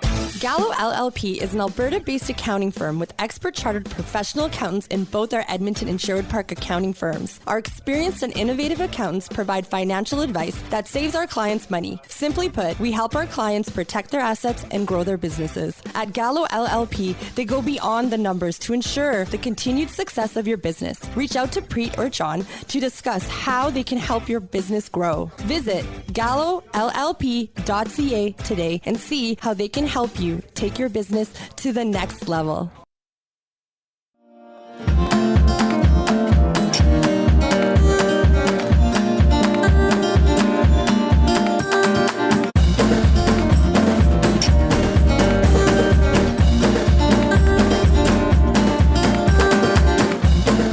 So Smitty the welder, he likes the Calgary Stampeders? I did not know this. Yes, he's a Stamps guy. But is he Oilers or Flames? Good question. Does he live in Southern Alberta? You tell us, Smitty the welder. Well, maybe he doesn't want to offer that type of information. Give us your address now. We're going to dox you. We're going to do the show from there. Live. Yeah, he would probably give it. We're doing the show from your lawn, Smitty. We should do the show live from each of our houses. Just we could traveling. Why not? We do it from a no. It's not that hard. Yeah, we could. Why did Inside Sports from home for 2 years? Yeah, there's no video. Should do it. That'd be funny if we did it from your deck, my little deck, or your games table, and we had a game going during the show. We could play Mage Night. Oh, I love Mage Night. You would not love Mage Night. I don't even know what 3 it is. hours would be not enough to finish. If anybody's played the board game Mage Night, please post it. Please tell me so I know I'm not alone. It's an involved game. I would like to do it from your house, too. El Cubo. I see your lunches, and I just want what Mama's cooking. You will never know where I live. No, I'm kidding. That's probably fair. Very, very intense. All right. 780-218-9999. If you would like to text the EST inbox, you can post in the nasty chat on YouTube. Please give us a thumbs up as well. And email reid@edmontonsportstalk.com, as Bronco Nick did earlier and made me quite happy. A lot of pleasure delayers out there right now. There really are. Big Uke says, when Nurse isn't noticeable, he's on his A game, and the traffic on the White Mud is better. Yes, he joked when Gazdick interviewed him that he gets blamed from everything to the late. I think he said Stony Plain Road. And Justin of Balgoni says, we don't need Nurse to be a big point getter. This version of Nurse is what we need. Yeah, well, yeah, fair enough. He doesn't need to be an offensive guy. I mean, Bouchard is doing that. Bouchard's third on the team in scoring with 20 points in 27 games. Nuge is up to 14 and 20. What was the next defenseman? Ekholm and Nurse both have 11 points. Ekholm has played 3 more games. Ekholm, all his goals on the power play, by the way. Somewhat oddly enough. So Arvidsson's been out 13 games? How has he played? Arvidsson has played 16 games. No, so he hasn't missed that many. I must have forgotten which was the first game he missed. Because they played 27 games, right? Yeah, so 11 games. But so less, yeah. So I mean, what we're going to do here is get into what, the last 13 games? Last 13 games. This does not look good for Victor Arvidsson. We're gonna. Well, I still think he's going to get better and will contribute, but it's been frustrating how long he's been out and how little he produced while he was playing. We're going to crunch the number. We're going to. That's not even a word. We're going to. We're going to crunch the number. Gonna is bad enough. Gnu is. This sounds like an animal. Gnu. It's a gnu. It's a gnu. You want to go for a ride in the river with my gnu? It'd be a swimming gnu. Would be a gnu that you could ride across a river. We're gonna take my gnu. What is a gnu? Like GNU? That's like a yak, isn't it? Is it a yak-like animal? What is a gnu? Yeah, it's any zoologists out there. A large, dark African antelope with a long head, beard, and mane, and a sloping back. That's a gnu. Any zoologists out there? New. Let us know about the gnu. Did you say new or gnu? Say new. Oh, you don't pronounce. I thought there was some animal where you pronounced what usually would be a silent letter. So it's just a new. New. But didn't they do a song on Sesame Street or Mr. Dressup? I'm a gnu. I'm a gnu. Look at me. I'm a gnu. A gnu, the G is silent, is a large animal with hooves that's found in the southernmost part of Africa. You can see gnus in zoos. That's great. News you can use. Yeah, you learn everything here. It's time to crunch the numbers for Gallo LLP, Chartered Professional Accountants, where they go beyond the numbers to ensure the continued success of your business. Reach out to Preet or John at Gallo LLP if you would like to discuss further how they can crunch your numbers and help your business grow. Visit their website, GalloLLP.ca, and see how Gallo LLP can help your business grow. All right, let's look at the Oilers last month. I'll start with the record. 9-3-1 in their last 13 games. That is a .731 points percentage in the NHL over that span. That is second. I use points percentage because of the different amount of games played. So that's pretty good. .731 points percentage, second in the entire NHL over the last month. Ain't bad. I'll start there. They're getting results. They're playing better. They're getting results. The penalty kill, and here's the thing, because their penalty kill is still like bottom 5 or 10 in the league. Penalty kill in the last 13 games is first in the NHL at 89.3%. So they've done both ends of it. They've been terrible because weren't they 58% for a while? It was terrible. What's it at just league wide right now, Reid? Because it was. I'll find that. Oh, the league average? Oh, no, you keep going. I'll find this. The power play, which I have perhaps had more faith in than anybody else, to the point that I have been mocked and accepted it. But I have always said this power play will be dangerous and will score goals and will be around 30%, certainly in the high 20s. In the last 13 games, the power play is 27.3%, which is 8th in the NHL, which means there are some other power plays who have really clicked over the last month. But 27%, pretty good. It's coming along. Hyman got which was the night got the power play goal? Was that just against St. Louis? Yes. Yeah. McDavid. And He's I was right going to in talk front for about the that. tap-in. Yeah. That was a good old-fashioned Hyman goal. Strong stick on the ice. Redirects a pass from Connor that nobody else in the world can make, and Hyman's in the right spot. Yeah. Funny enough, though, Reid, you said that the penalty kill is first over the last month. If you look yes, took the last 30 days, 89.3%. On the season, though, they're still 29th in the NHL. That's how bad it was. That's how bad how October horrible was. they were. Well, I think, wasn't it 58% for a couple days? It was bad. It was horrible. Yeah. It was absolutely putrid. So their overall season is still at 72.3. Okay, but they're starting to tilt the special teams battle 100%. more often than not. And then again, over the last month, goals for per game, again, I'll do per game, 3.77 is third in the NHL. Goals against per game, 2.62. That's sixth in the NHL. So you got four key categories, the two special teams categories and goals for and goals against. The Oilers are in the top 8 in all of them. So they have turned it around. They're in the process of putting that horrific start behind them. And in that same span, their number one player, Connor McDavid, is number one, first overall in the league in points with 27. First in points per game. Guess what his points per game is in the last 30 days? Over 2. 2.08. Yeah. That's astonishing. I said this to Tom after the game on Saturday. To me, he's playing as well as he's ever played. And I think there's just something with the puck retrieval and keeping pucks alive that seems he's hit another level. Well, yeah, you've referenced it that you think maybe he's even gotten to another level. Yes, I think he might have. Which is diabolical. I also want to make this observation, though, and this is going to be more of a bit of a negative criticism. And I'm curious what the fans and the Nasties think as well. Because we have talked about that this Oilers team is not as physical as last season.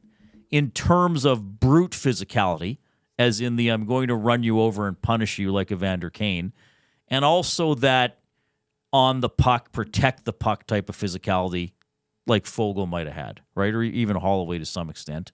And then there's the Desharnais just take up a lot of space, right? Physicality. So they have lost that. It seems to me, though,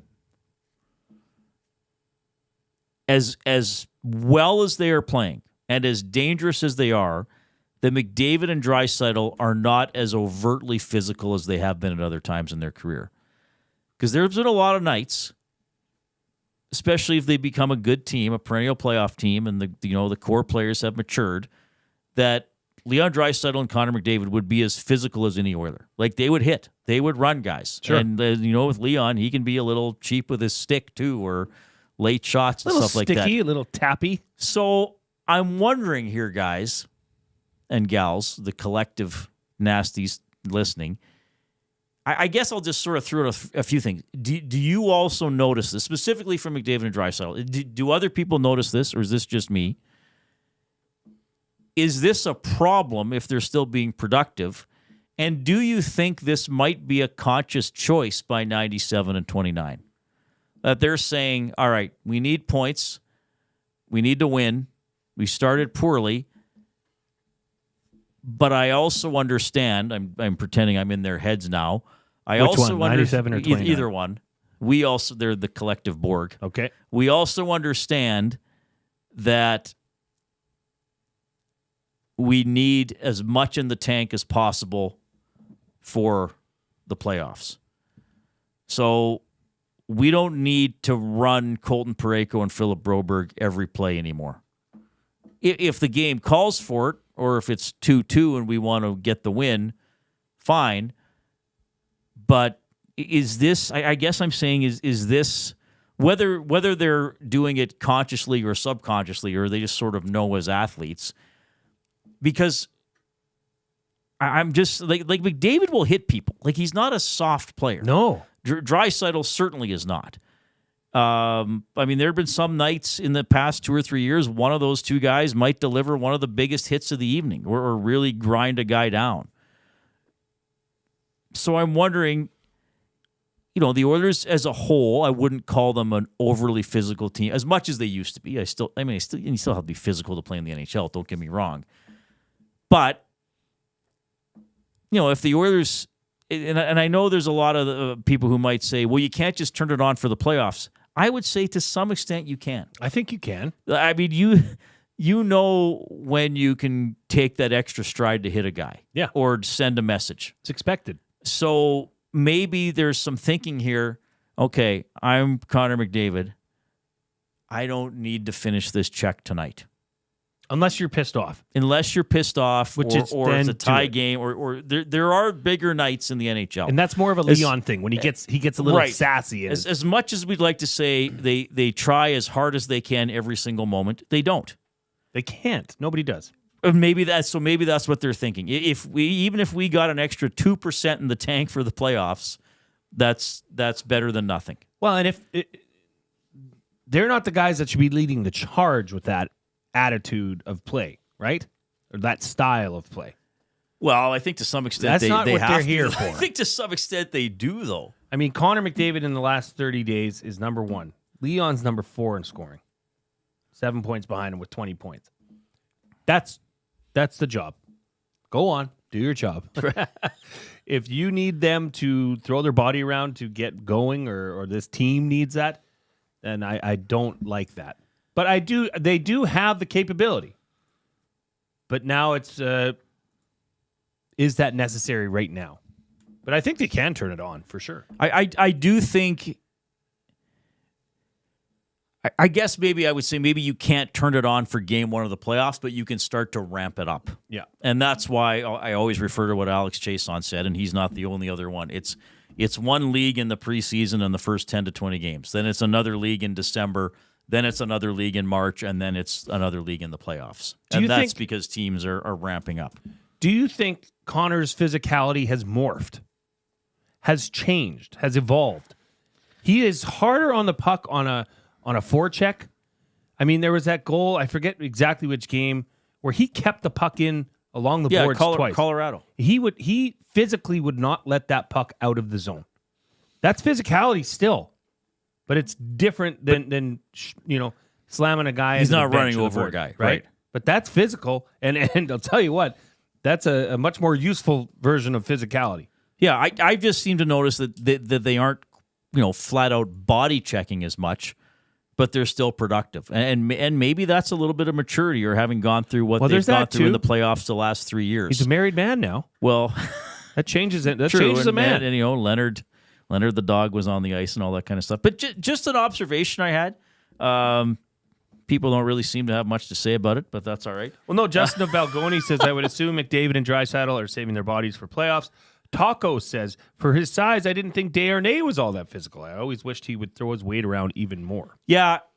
Well, he wasn't the quickest guy, right? So you sort of need that explosive stride to get on somebody and hit them. But he could be physical and he could be mean. Desharnais' game was more just he took up a lot of space and would eat pucks and would envelop guys. Yeah. And maybe more as opposed to actually hitting them, he could just sort of envelop them and pin them along the boards. But all right, we better take a quick time out. Well, speaking of canoes, canoes, Kyle says the most dangerous canoes are volcanoes. That's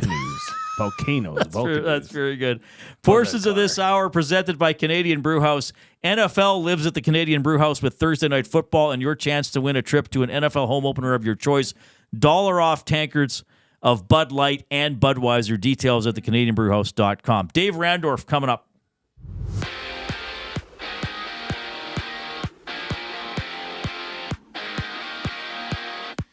A 3-game NHL slate has the Canadiens battling the Ducks, the Rangers facing the Blackhawks, and the Red Wings hitting the ice against the Sabres. And the Avs have traded Alexander Georgiev, Nikolai Kovalenko, a 2026 second-round pick, and a fifth-rounder in next year's draft to the Sharks in exchange for birthday boy Mackenzie Blackwood, along with Giovanni Smith and a fifth-round pick in 2027.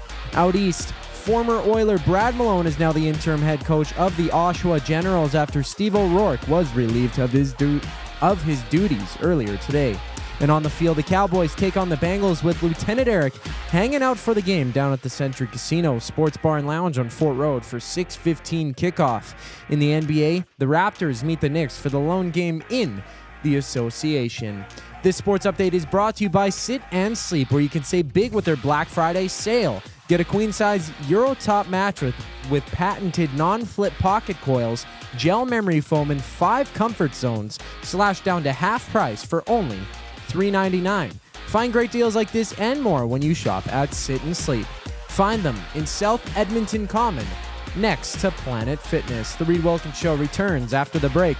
I'm Zachary Kubish, keeping you up to date. Conveniently located 10 minutes west of St. Albert, Wheeler's RV Storage will provide you with safe, secure storage for your RV, boat, or whatever you need to store. Open 7 days a week with gated keypad access and extra large stalls. Now is the time to take advantage of their limited time offer. Buy 6 months and get 1 month free. Now's the time to go to WheelersRVStorage.com. That's Wheeler's RV Storage. Safe, secure storage. Visit them today at WheelersRVStorage.com. Tommy Gunn's Barbershop is more than just a barbershop. It's a top-notch, tailor-made experience from check-in to check-out. Get a precision haircut, a classic shave, or a facial to step up your style. Just walk in, relax, and let Tommy Guns take it from there. Find comfort in knowing their team follows the code, which is their commitment to care for you as a customer. Check out Tommy Guns today, in-store or online at TommyGuns.com to bring out the best in you. Tommy Guns, where every cut is done right every time. Fuge Sausages makes their meat with nothing but the best local ingredients. From chicken, beef, and pork, their gluten-free sausages are packed with flavor. Every single bite. Get a 10% discount when mentioning Edmonton Sports Talk in-store or use the code EST when shopping online at fugesausages.ca. Plus, you get free delivery on orders of $100 or more. Find them at 6736 99th Street. Fuge Sausages. You can't beat our meat. At Mind 360, we invite you to embark on your mental health journey in a safe and comfortable space. Conveniently located in St. Albert, Mind 360 has a diverse team of experienced clinicians that offer a broad range of tailored services for children, adults, and families. Furthermore, we are very proud to serve our military, veterans, and first responders. If you're looking for counseling, treatment, or assessment, understand that you are not alone. Contact Mind 360 at mind360.ca to book an appointment today.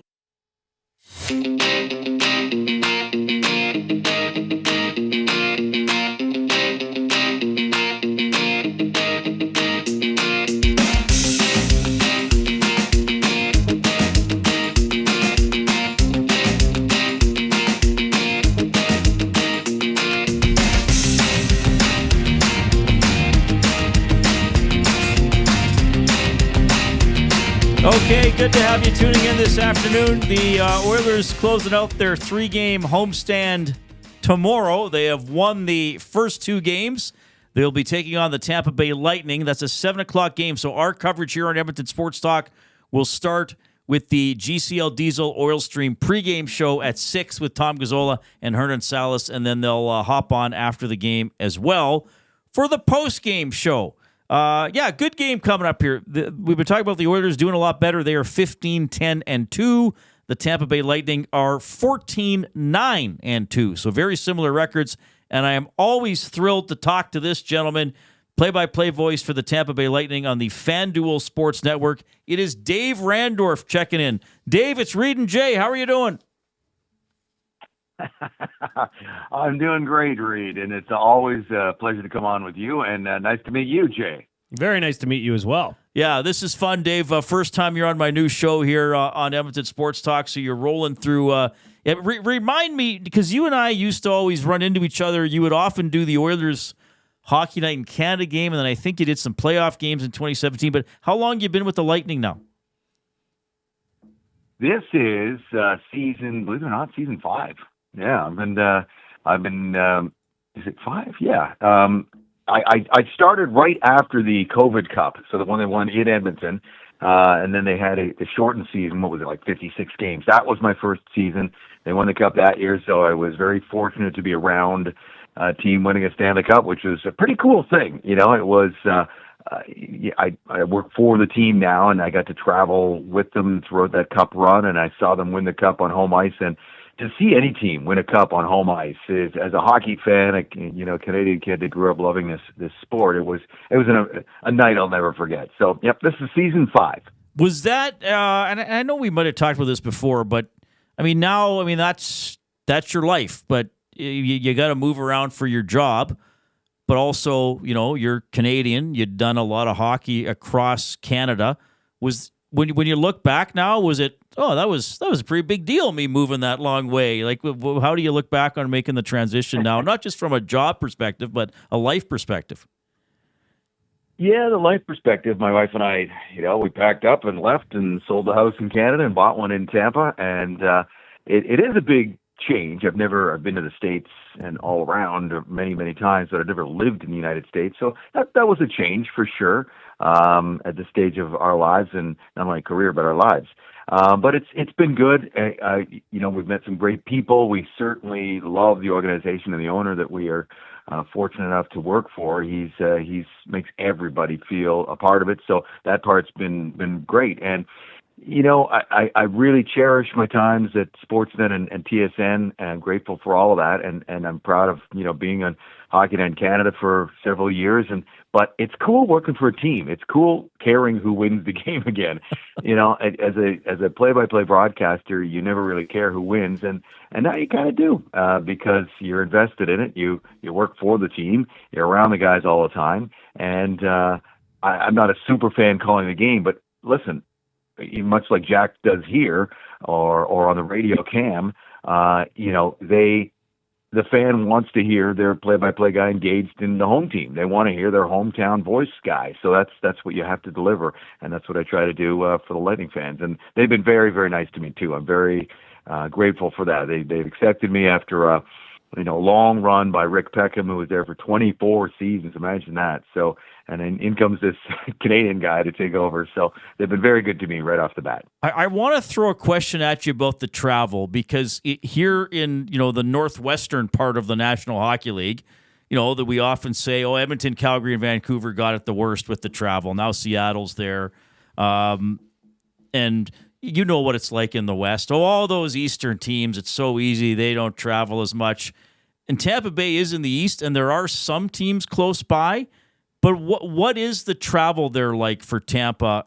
Are the Eastern road trips tougher than they are for other Eastern teams? And then obviously, you're coming up here to Edmonton. Like, that's a long way. Yeah, this road trip started in Vancouver, so that was I believe this flight was 5:45. So Tampa is, for those who may not know, it's halfway down the states on the Gulf Coast, on the West Coast side of Florida, and so you've got the Lightning, you've got the Panthers down there, and you're at least an hour and a half, 2 hour flight from any other team other than the Panthers themselves. So it is on the East Coast. Yes, the travel is easier. I never traveled with a team up until this point in my career, so I can't really give you a comparison, but I do know that teams like the Oilers have a more arduous travel schedule for sure. And once you're up in the East, it's easy to pop around a little bit more from Philly to Jersey to the Rangers to Toronto, Ottawa. All those teams are short flights. Boston, and the back-to-backs become a little bit a lot easier to take. But when you are in the West, it's just the geography of it all. Even a trip to Seattle that's an hour. That's at least an hour 20 flight. I know Vancouver's over an hour. So the only team that you would have that's really close would be Calgary. But they travel, these guys, very, very well, as they should. They have to. They're very mindful of travel now. It's no longer commercial flights like it used to be for teams. And they've got their schedule is all based around getting proper sleep and eating and stretching and massage treatments. So to keep the Connor McDavids and Leon Draisaitl's on the ice for as many of the 82 games they possibly can, you have to be mindful of it. So it's just a fact that it's harder to travel in the West. Okay, Dave Randorf joining us this afternoon. To transition to more of the on-the-ice stuff, I'm sure you knew I was going to go here. What's it like having this Lightning team without Steven Stamkos? How big a transition has that been? I would say not just in the locker room, but perhaps in the community with the fan base as well. No, there's no doubt about that, Reid. This is a franchise icon on and off the ice. He was the face of the franchise from the moment he was drafted first overall all those years ago when he was 18 years old. I don't remember the campaign, but I certainly learned a lot about the campaign back then. They had this billboards around Tampa and T-shirts and hats that said "Seen Stamkos." And that was the whole thing. It was to generate interest about this new hotshot kid that was coming to town.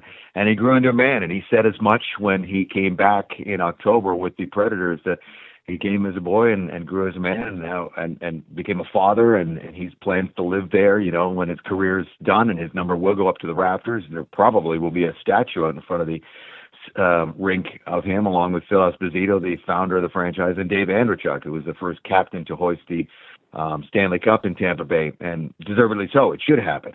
He was an enormous presence in the community and represented the franchise so well. He's such a well-spoken, smart guy that recognized, his position in the community.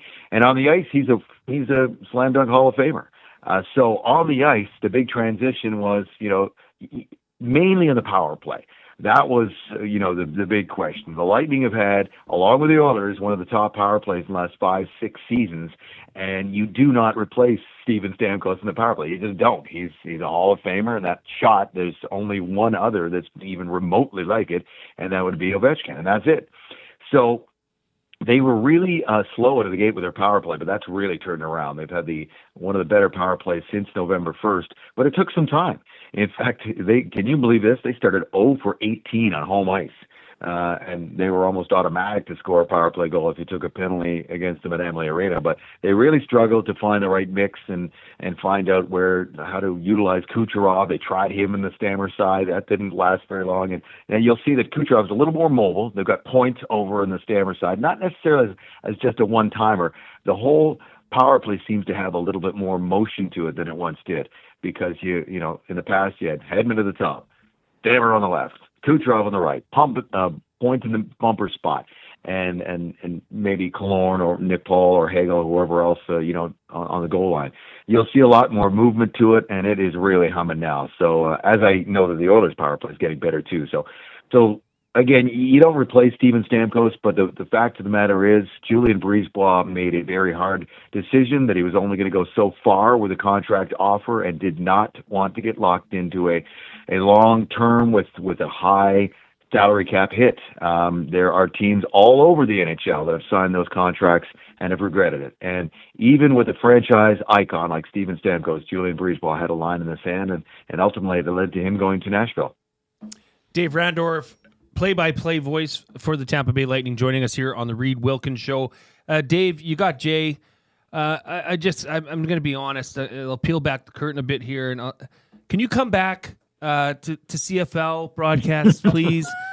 You are the voice of my, young adulthood in the CFL. Listening, hearing your voice here in my monitor is just bringing back so many fun moments that you had on CFL on TSN. Do you still get a chance? Because obviously in Edmonton here, as of recent, we've had some major changes in the organization, the Elks organization, that is. Do you still get a chance to follow the CFL? Do you keep up with it at all? I know you're all the way down in Tampa Bay, but is that something you keep track of? Without a doubt, without question. And thanks for the nice words. Those years in the CFL on TSN to me were very special. I've still got very, very good friendships with Matt Dunnigan, and obviously we lost Chris Schultz a few years ago, but all those guys. Jock Clowney is one of my best friends. In fact, you asked if I watched the games. Jock was down in Tampa for Grey Cup weekend, and we watched the Grey Cup together in my house by the pool outside. So there you go. Yes, of course, I do. We get these CFL games down there. I don't watch all the games like I used to, but I definitely keep tabs on it. I know that you've got a brand new head coach here, Mark Killam, and I'm super happy for him. He's been around this league for an awful long time. He's got a passion for the game. He's got enthusiastic energy, and I hope he has great success here for a very proud franchise that's got a lot of great history here. And I know that's been through some hard seasons. And how long did they go without winning a game at home? Like, it's this ridiculous stretch, right? It wasn't like 2 years. 22, I think. It was bad. Yeah, it was bad. Oh my God, it was awful. I couldn't believe it. But anyway, I hope Mark is able to turn that around. So yes, I definitely keep touch and keep track of the Canadian Football League. And my wife and I watch some games, and when we can on Friday nights, especially. Now, Dave, I did notice that you are a self-proclaimed, you wrote this, that you're a beer snob. This is on your Twitter bio. Yep. For those that don't know, I want to get to the root of this. I mean, are you drinking the IPAs, something hazy or a little fruity, or what are you, a beer snob? What does that mean? That means I gave up. I shouldn't name the brand because I don't want to. Listen, there's a time and a place. Okay. There's a time and a place for a good crushable Coors Light for sure. But now I've grown and acquired taste. You know what happened? When I was with TSN, I went overseas to Europe a lot, and I traveled all over the place. And I remember going to the Czech Republic, of all places, and that's when I went, wow, now I know what beer tastes like. This is amazing. And because draft beer used to give me headaches and all that kind of stuff because it was loaded with preservatives. And so that's really where I flipped the switch, and I started to buy the high-end beers, the premium beers, even ones done in North America. They didn't have to be from Czech or Germany or anything like that, but I like that. And then this whole craft beer explosion happened, and I love it. I love all the craft beer places. I love going to them, discovering them in every city. And yes, an IPA would probably be my first choice. And I like the hazies. I like the New Englands. I like the West Coast IPAs. I like the hoppy ones. Yes. And I was, much to my surprise, I remember when I took the job show to go to Tampa, I thought to myself, well, I guess I'm going to be drinking Budweiser and Bud Light the rest of my days. I had no idea. And they've got an awesome craft brew scene. Hey, we just lost him. We just lost him. Okay. Well, that was the last question for Dave. But he's great. Oh, man, I could talk. You can tell he likes the beer, so I'm not sure if we're going to get him back because we only had him for another minute or two. But that's okay. He was rolling. He was the voice of Wendy's Friday Night Football.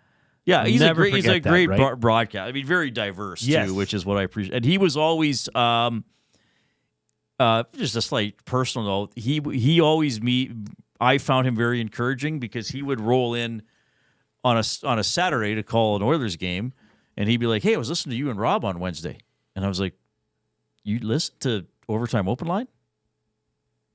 He's like, "Yeah." He's like, yeah. First of all, I want to know what's going on with the Oilers. Yeah, and doing his his research. He's like, I really like you and Rob together, so I really liked him together. Sounds like he's really enjoying hating Tampa Bay. Yeah. Well, hang on. Try him back. Try him back. We'll let him to finish the question. Oh yeah, we can go over. We can get him back. Yeah, this is great. What an interesting. We got to finish the beer comment.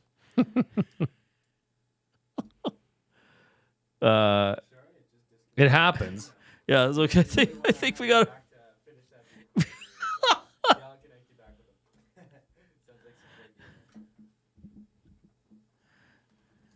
All right, we got Dave. Like, and we're back. Yeah, you're an enthusiastic, but you're kind of like me when I get talking about comics. Like, we love our jobs, but when someone asks us a question about another interest, then you really see the enthusiasm. And you were rolling about beer. Yes. I think you were saying there's a good scene in. Was that where he was, Jay? Yeah, there's a good scene because Matt Salmon used to tell me that used to work for the Lightning. Said there's a great craft beer scene down there. There really is. They've got unbelievable craft beer places. Shout out to my local Crooked Thumb Brewery in Safety Harbor, Florida. I live in Safety Harbor. So they've got an awesome one there called Harbor Haze, and they used to have another one called perhaps the fun is the names of these beers, and the stories behind the names and the places that you go where they have the craft beer places. Maybe it's used to be an old church, or used to be an old factory, used to be whatever, some kind of space that they've made their own, and it has some kind of reflection on the surrounding community. I love all that stuff, and I love the beers too. So yes, I am a beer snob, and like I say, there's a time and place to crush one, like a Molson Canadian or something like that. But generally, you'll find me with a nice IPA. Well, Dave, there's a ring road. I don't know, when's the last time or how familiar, but there's a ring road that goes around Edmonton called the Henday, and there's a local brewery here east of the city that their specialty beer is called the Hen Dazed and Confused. How about that? I love that.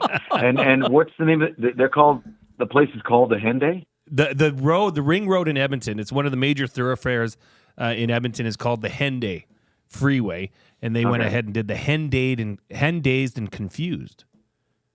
Okay, well, shout out to those guys. I will look for that product, and I will definitely try it. You'll find it when you're in town. You'll find it. You'll find it. 70 Acre is the brewery. Yeah. Okay. Okay, 70 Acre. I got it. That's I won't awesome. forget this. Trust me. And it's lovely. It's tasty. All right, Dave. Okay. You know I love chatting with you. I was just saying when we were disconnected that, especially when I was early on at Ched, that I was always encouraged that you would roll into town and say, "Hey, I was listening to you and Rob the other night," and that always made me feel really good. And it's still cool that you're coming on my show after all these years, even though I've changed stations and have a new adventure. I'll see you at the rink tomorrow, my friend. Thank you so much for your time. I look forward to it. It's always great to come back here and be in the rink again. It's such a great hockey atmosphere in there. And yes, I did call those playoff games in 2017, and I'll never forget those nights. So thanks for having me back on, boys. Right on. That is Dave Randorf checking in play-by-play for the Tampa Bay Lightning.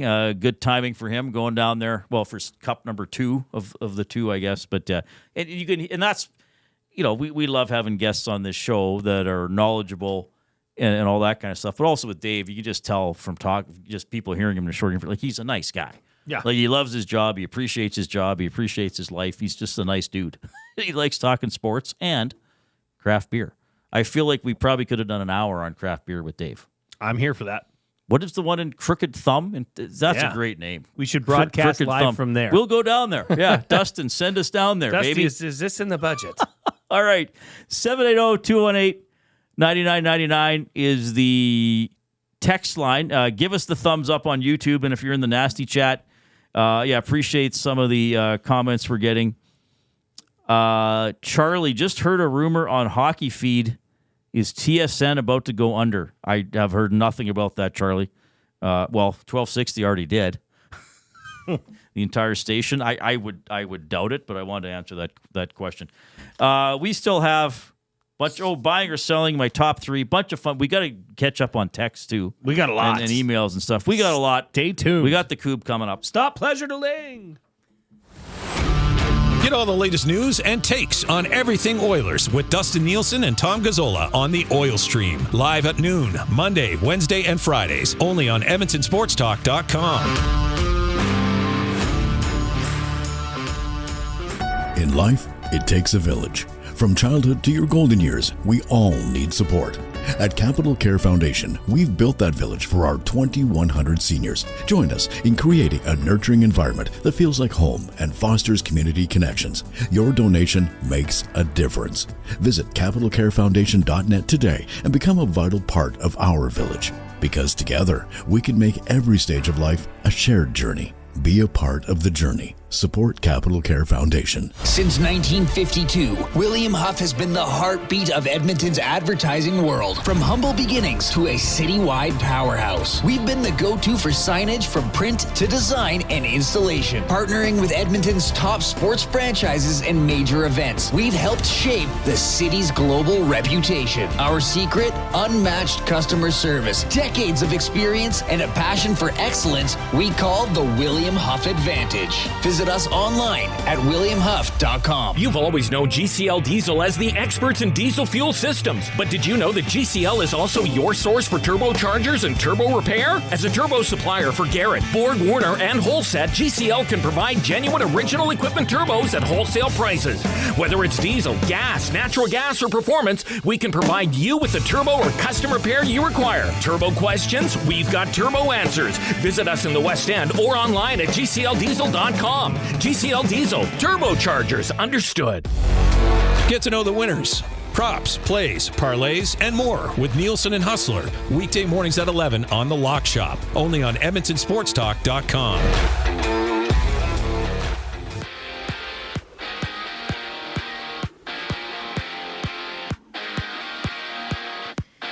It's the Red Wings facing the Sabres and the Rangers meeting the Blackhawks in just a moment before the Ducks drop the puck against the Canadiens with 3 games around the NHL. And the San Jose Sharks have traded Mackenzie Blackwood, Giovanni Smith, and a 2027 fifth-round selection to the Avalanche in exchange for Alexander Georgiev, Nikolai Kovalenko, and a second-round pick in 2026, as well as a fifth-round selection for next year. And the Oshawa Generals have fired bench boss Steve O'Rourke with the team standing first in the OHL East Division, having former Oiler Brad Malone taking over as the team's interim head coach. And Week 14 of the NFL wraps up today with the Bengals kicking off against the Cowboys, where you can join Lieutenant Eric at the Century Casino Sports Bar and Lounge on Fort Road for the action. While on the court, the Raptors tip off against the Knicks for the lone game in the association. The Reid Wilkins Show with Jay Milne continues right now. I'm Zachary Kubish, keeping you up to date.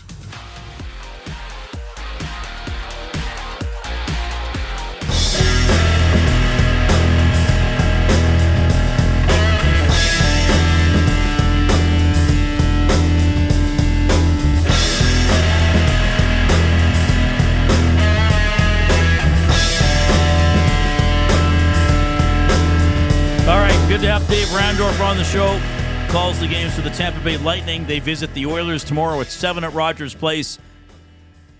Our pregame show with Tom and Hernan will start at 6. Chuba Hubbard, 1,000-yard season rushing for the Carolina Panthers. Second Canadian in NFL history. Ruben Mays being the other, I would believe. Is that correct? On fire. Well, there's actually a fairly short list of Canadian NFL running backs. Oh, come on, Reid. Give yourself credit. Who else would there be? Koob, look that up. Canadian running backs in the NFL all time. Ruben Mays was from North Battleford. Matthew Awanek, he's our coup, you know. Posting in the nasty chat, TSN isn't going under. There is reports Bell Media will sell TSN. Matthew, there are reports. Ooh. There are reports, not is. There is reports. Oh, boy. Give us a thumbs up on YouTube. We want to get to 100. Certainly enough people watching now and throughout the day to get us there. Don't be a pleasure delayer. Just have it shoot up. We want it to shoot up like a fountain. Well, we have 53 minutes left. We can gun down 139. Like, we can get to 140. Oh, for sure. As we are in the James H. Brown studio, James H. Brown Personal Injury Law Firm, the heavy hitters of injury law with over 200 years of experience. James H. Brown will get you the settlement you deserve. Visit them at jameshbrown.com. Book your private consultation today. Yeah, Randorf used to do the desk show on CFL, right? He was the host. He didn't do a lot of CFL play-by-play, did he? He did the desk, like the pregame. Right. And halftime and all that. With He might Jock have done Climbey. the occasional game, but He did. But Yeah. mostly he would call hockey. I think there was 2 years that he did actual play-by-play, but then they found that he was that role that he had was fantastic. Yeah, he was good. He was very good. Yeah, he was an awesome guest. Big game coming up tomorrow for the Oilers. That'll be a fun one to watch. Again, the Oilers, lot of good things lately. 9-3-1 in their last 13. In that stretch, second in the NHL in points percentage, first on the PK, 8th on the power play, 3rd in goals for per game, and 6th in goals against per game. And a good test against the Lightning, who have Kucherov with 37 points, Hagel with 31. How about that? Point with 29. Gensel has 25. Hedman has 25. Cirelli has 24. So Cirelli got injured, though, in Vancouver. Oh, right. But if you count him, they have 6 players with 20 points or more. The Oilers only have 3. And that is a concern. I mean, a lot of good things about the Oilers. They are quite top-heavy in terms of production. Now, Corey Perry did score again. I think Henrique and Janmark are starting to play a little better. Brown had the disallowed goal. Tough call. What did you think of the Brown disallowed goal? Jay's distracted by the ESTV, everybody. Sorry, I shouldn't be trying to bring him into the conversation. It was just the angle. The referee lost the puck. I mean, that was clearly loose. But where the referee was, where the puck came down behind the pad. Yeah. Tough break. Thankfully, it didn't mean much. It ultimately didn't cost them. But it would have been nice for Brown to get the goal, right? Wawanek says, Dave Randorf hosted the panel, then Rod Smith replaced him when Randorf went to Sportsnet. Any grammar errors in that sentence, Reid? No, I think it's good, Wawanek. Keep working. Boy, he's sure persnickety. He is very persnickety. He read that letter this morning. Him or Tom? Tom read it live on the Hangout today. Yeah, the letter that AI wrote complaining about Matthew Owanek. I don't know what's going on with the ESTV here. Well, okay, the games might not be on, and then the Canadians game is on Prime, right? Yeah, because there's only 3 games today, right, Coop? Do we have a game? Maybe we don't have a game on Sportsnet today. Well, then we'll watch Monday Night Football Countdown. Oh yeah, that's good. Yeah, baby. There's Chicago at Rangers. But when I hit it, watch it. When I hit it, put it in now. It doesn't work. This event is not available. Oh, it's one of those we don't have the right subscription for. What about Detroit Buffalo? None of them read. There's a clash of the Titans. I shouldn't be sarcastic. Actually, why can't I be? Yeah, don't. You give her. You be you. 780-218-9999. Reid at EdmontonSportsTalk.com is the email. I always get a delightful tear in my eye when you send me an email. And, the thumbs up going up on YouTube. Let's get to 100 right away and put it to bed. You want to do, well, we can do some texts as part of buying or selling and then see what else we have. Buying or selling, as always, presented by our buddy Damon Bunting, a consistent top-producing realtor in Greater Edmonton and among Western Canadian RE/MAX realtors. He and his team would love to help you find that right home or make the move from your current home. Community-driven, he understands what it takes to make a difference in our city. Check him out, DamonBunting.com, or the Instagram handle, Damon Bunting Real Estate. Okay. Well, I'm buying that we may not get a live hockey game during the show today. Yeah, put on Monday Night Countdown. Where's the game again? In Dallas? Dallas. The Bengals have scored 99 points in their last 3 games total. They didn't win a single one of them. It's in Springfield, Dallas. Oh, yeah, because it's on Simpsons TV. This comes in from Audrey. I was a little embarrassed to be an Oilers fan on Saturday. Why are young players who have done no wrong being booed? Makes us look like a mean-spirited and petty fan base.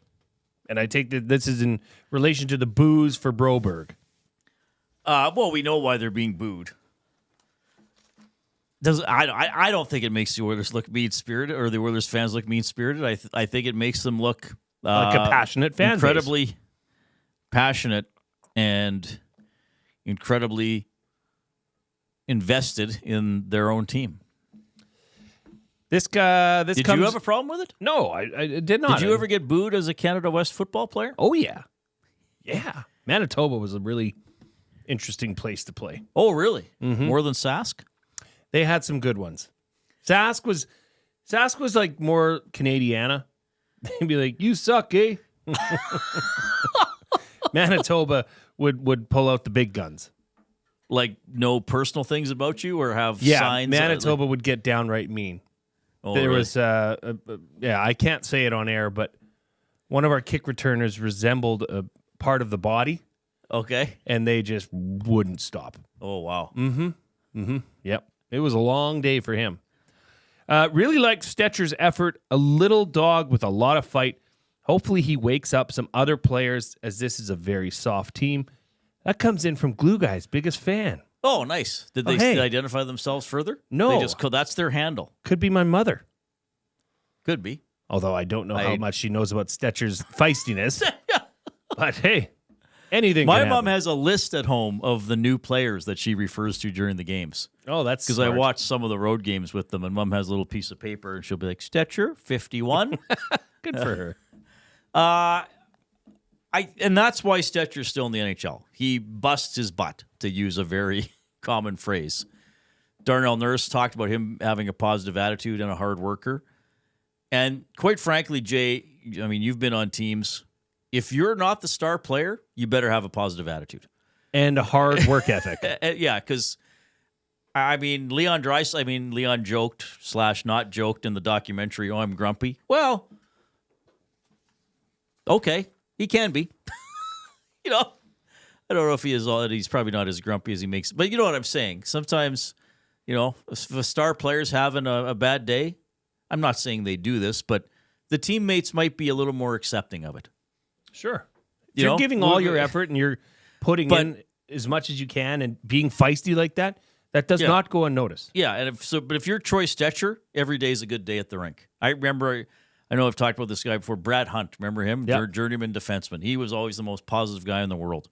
Richard Bachman was a backup goalie that was here. He was the most positive guy in the world. And Brownie used to say that, like, you, especially with the backup goalie, they were like, you kind of need your backup goalie to be the go-to positive, uplifting guy, Glue guy on the team. The glue guy. Yeah. Kind of like you are. So now, Stetcher's attitude, great. Story is great. That's the one side of me. The more cynical side of me says stories and feel good don't win you games. I believe And that's the realistic side. the realistic side of me. So when you get deeper into the season, perhaps into playoff series, is Stetcher going to be on the team or in the top 6 defensively? I don't know. Okay, let's put it this way. If this team is in the Stanley Cup final round, is Stetcher on the ice? No. There you go. Probably not. It's just a fact of life. Yeah. It just and is what it is. That's what I mean, there's a lot of talk, trade this, get this guy. They're going to try to get a right shot D. And no, I don't know who it is right now. But probably a bigger person, probably a beefier person, hopefully some experience. I mean, they hit the home run with Ekholm a couple of years ago. Yeah. We were talking about getting beef at that point. Well, they got that and a whole lot more with him. But, you know, there's different ways to have this discussion. There's that big picture. Are they good enough to win the Stanley Cup? And then there's just the smaller picture. Is Troy Stetcher doing what he can every night to stay in the lineup? Yes. Yes, he's made mistakes. It was at Minnesota. He kept passing the puck to the other team on that one sequence. Okay. He makes, but most of the time he's playing with his heart on his sleeve. So for buying or selling, I got another one for you. Okay. Because Damon Bunting's a big football fan, a big NFL fan. I'm going to ask you something that I had to ask myself and on Twitter last night. The Kansas City Chiefs are now 11-1. Yep. They've clinched the AFC West. 11-1. 6 of those games have been decided on the last 2 plays. Really? Yes. Well, I can think of they blocked a field goal. Well, that's just last night's game. They had the a 30 first game of the year against Baltimore. Yeah, the toe, right? The Isaiah Likely's Raiders toe. game was right at the end, wasn't it? Okay. 30-24 OT win versus Tampa Bay. Tampa never even touched the ball in overtime. Okay. Blocked field goal, last-minute field goal against Denver when they won in Denver, Yeah, I remember watching 16-14. that. Yep. A last-minute field goal at Carolina. They won 30-27. Oh, yeah, they barely beat Chuba, didn't they? Yeah, and then Black Friday, the Raiders were in field goal range. They fumble the ball. Right. And Casey wins 19-17. And then last night, Coob's going to put this up here whenever you This can. was amazing. Last night, they had a last-minute doink on the field goal to win it 19-17. Reid, buying or selling, are the Kansas City Chiefs the worst 11-1 team you've ever seen? That's well, I can't. There aren't that many 11-1 teams. Look, they're good. Have they perhaps benefited from some good fortune or unusual results? Well, the other side is you say, Jay, good teams find a way to win. Well, actually, here's what I will say. Good teams are in a position to win. Good teams are in a position where the breaks might help them. Okay, if you're down 28-0 and a field goal goes in off the upright, who cares? Sure. They were in a position where a field goal won them the game. It doinked in. That easily could have hit and come straight back out. Because if you look at it, it's kind of crazy it flipped through. But I get it. I mean, my buddy was texting me after they beat the Raiders. I was like, oh, they've made a deal with the Dark Lord. So I understand it. And as I talked about, I think last week, it's interesting now, all this Chiefs hatred that has arisen because people are now getting sick of them winning.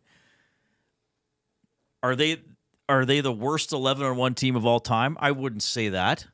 I'd say perhaps they've been on the right end of a couple of bounces. I still think they're an excellent football team. I still think they're a Super Bowl contender.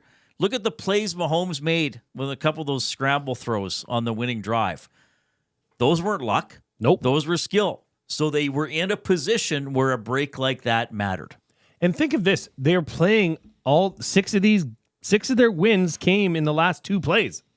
6 out of their 12 games, half their games. They're playing close games. Yes. What's going to happen in the playoffs? They're going to be playing close games, tight games, where you need to have that experience or that edge to take it over the finish line. This might just be the best thing to ever happen for the Chiefs, is playing in these tight games. Or maybe it's the best thing that'll ever happen. But the problem is that they should not be in a tight game against Carolina. They should not be in a tight game against the Raiders. No. They should not be in a tight game against the Buccaneers, for goodness sake. They shouldn't be in tight games with those teams.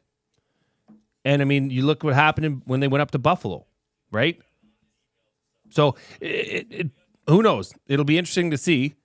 But, I mean, then again, Buffalo didn't. They were in a shootout with L.A. Oh, that was... My gosh. Well, Josh Allen, I don't know if I mentioned this. He's on my fantasy team. He got me a ton of points. Is he? I didn't know that. Don't think I knew. Coob just groaned with disdain. Oh, we got 100 thumbs. Thank you very much. Keep driving it up. Keep driving it up, everybody watching on YouTube and in the nasty chat. Okay, one more quick one. Hey, Box Number likes the Chiefs. Box Number. I love that. I think he laughs when I say that. Or maybe he's disgusted. Buying or selling. Oh, we got another one. Wow, just a quick one. You really came to work today. Buying or selling. Well, yeah, it's my job. The Elks offensive line is going to be completely different next year. No, Cordy will be there. So you're selling. Let's say on the... they'll try to bring Ivy back. Out of the 5 players, how many are coming back? 3.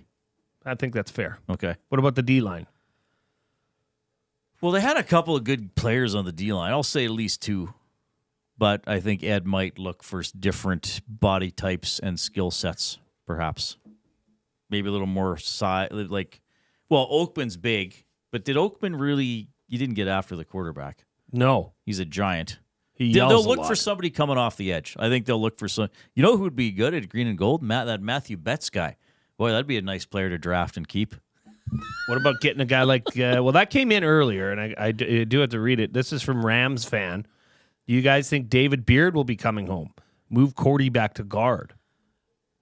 I think that's something to consider, but we don't know. I mean, David was in studio. He said he's a free agent. He didn't tip his hand about anything. But I think that's a good name to remember. Of course. Possibly. 522, The Coob, updating the sports.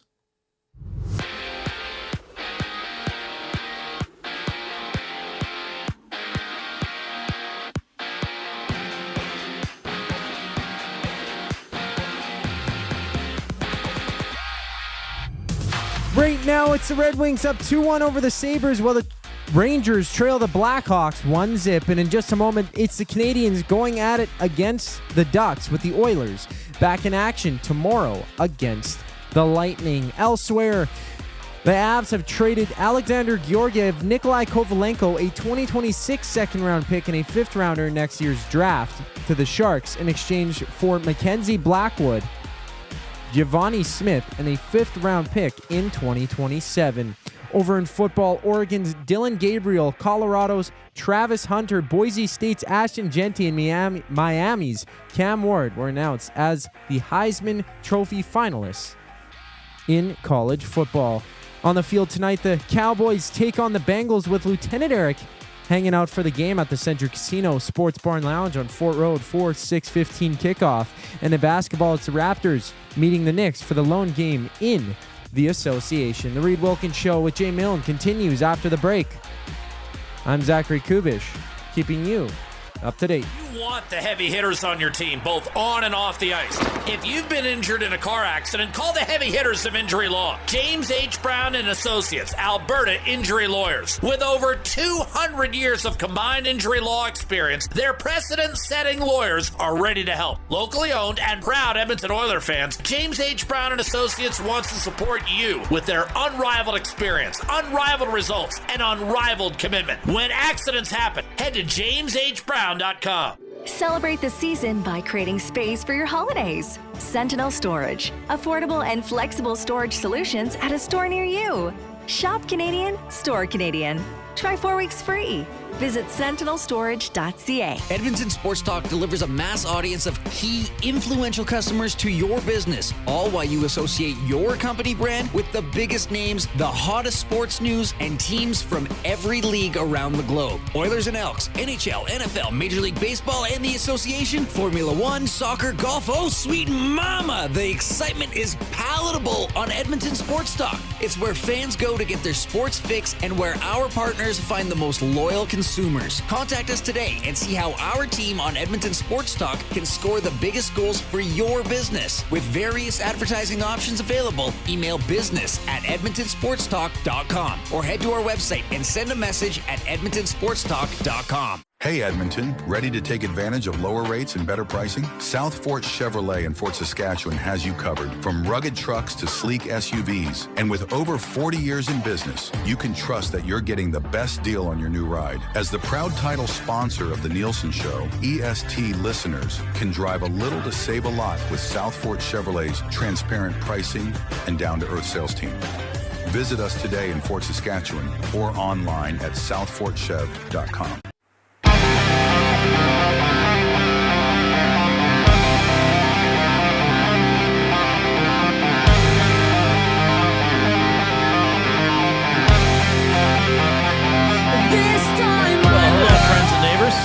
Portions of this hour presented by Canadian Brewhouse. The Canadian Ice House, taking your sports experience to a higher level of ultra-cool TrackMan golf simulators, are now open at the Ice House, an immersive and realistic golfing experience in the heart of downtown Edmonton. Visit thecanadianicehouse.com. Tre Ford spoke earlier today. We played some clips from that availability. He was also on EST Afternoons with Hernan Salas and Joaquin Gage. He joined them at about 2:20. Their excellent program is 1 to 3 every day. You missed anything there, or it was just so darn good you want to watch it again, find it on YouTube on the Edmonton Sports Talk channel, or look for it wherever you get your podcasts. Stream our programming live 6 a.m. to 6 p.m. daily on the TuneIn app or the iHeart Radio app.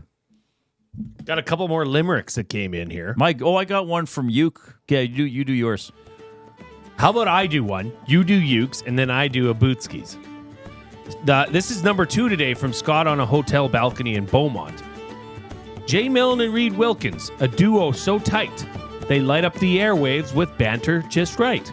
On the afternoon show, their chemistry flows, making every drive home a delight. Oh, that's pretty good. Very well. Here's the big Ukes. Saturdays at Rogers Place are often a zoo. Stu Skinner looked like he got ran over by a new. What's the best cheese? Pass a beer, please. Oilers special teams coming around. Phew! Oh, lovely. That is from the big Uke. Beautiful. Speaking of news, this is a Bootski. He writes, my limerick for news. There once was 3 handsome news who loathed their old smelly shoes.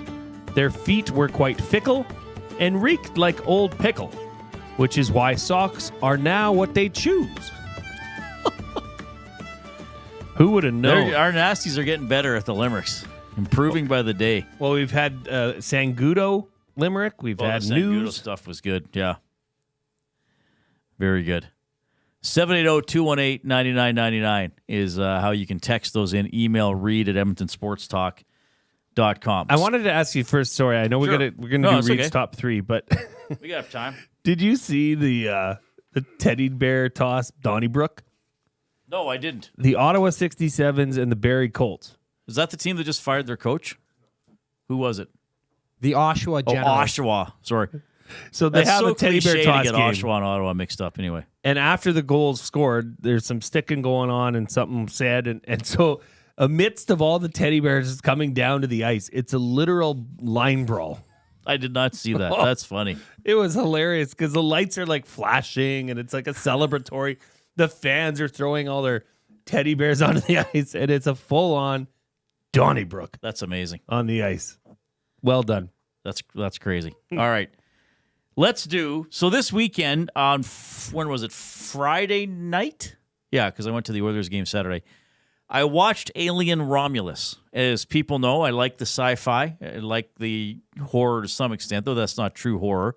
But an alien movie, it got decent reviews. So I thought, all right, let's watch Alien Romulus.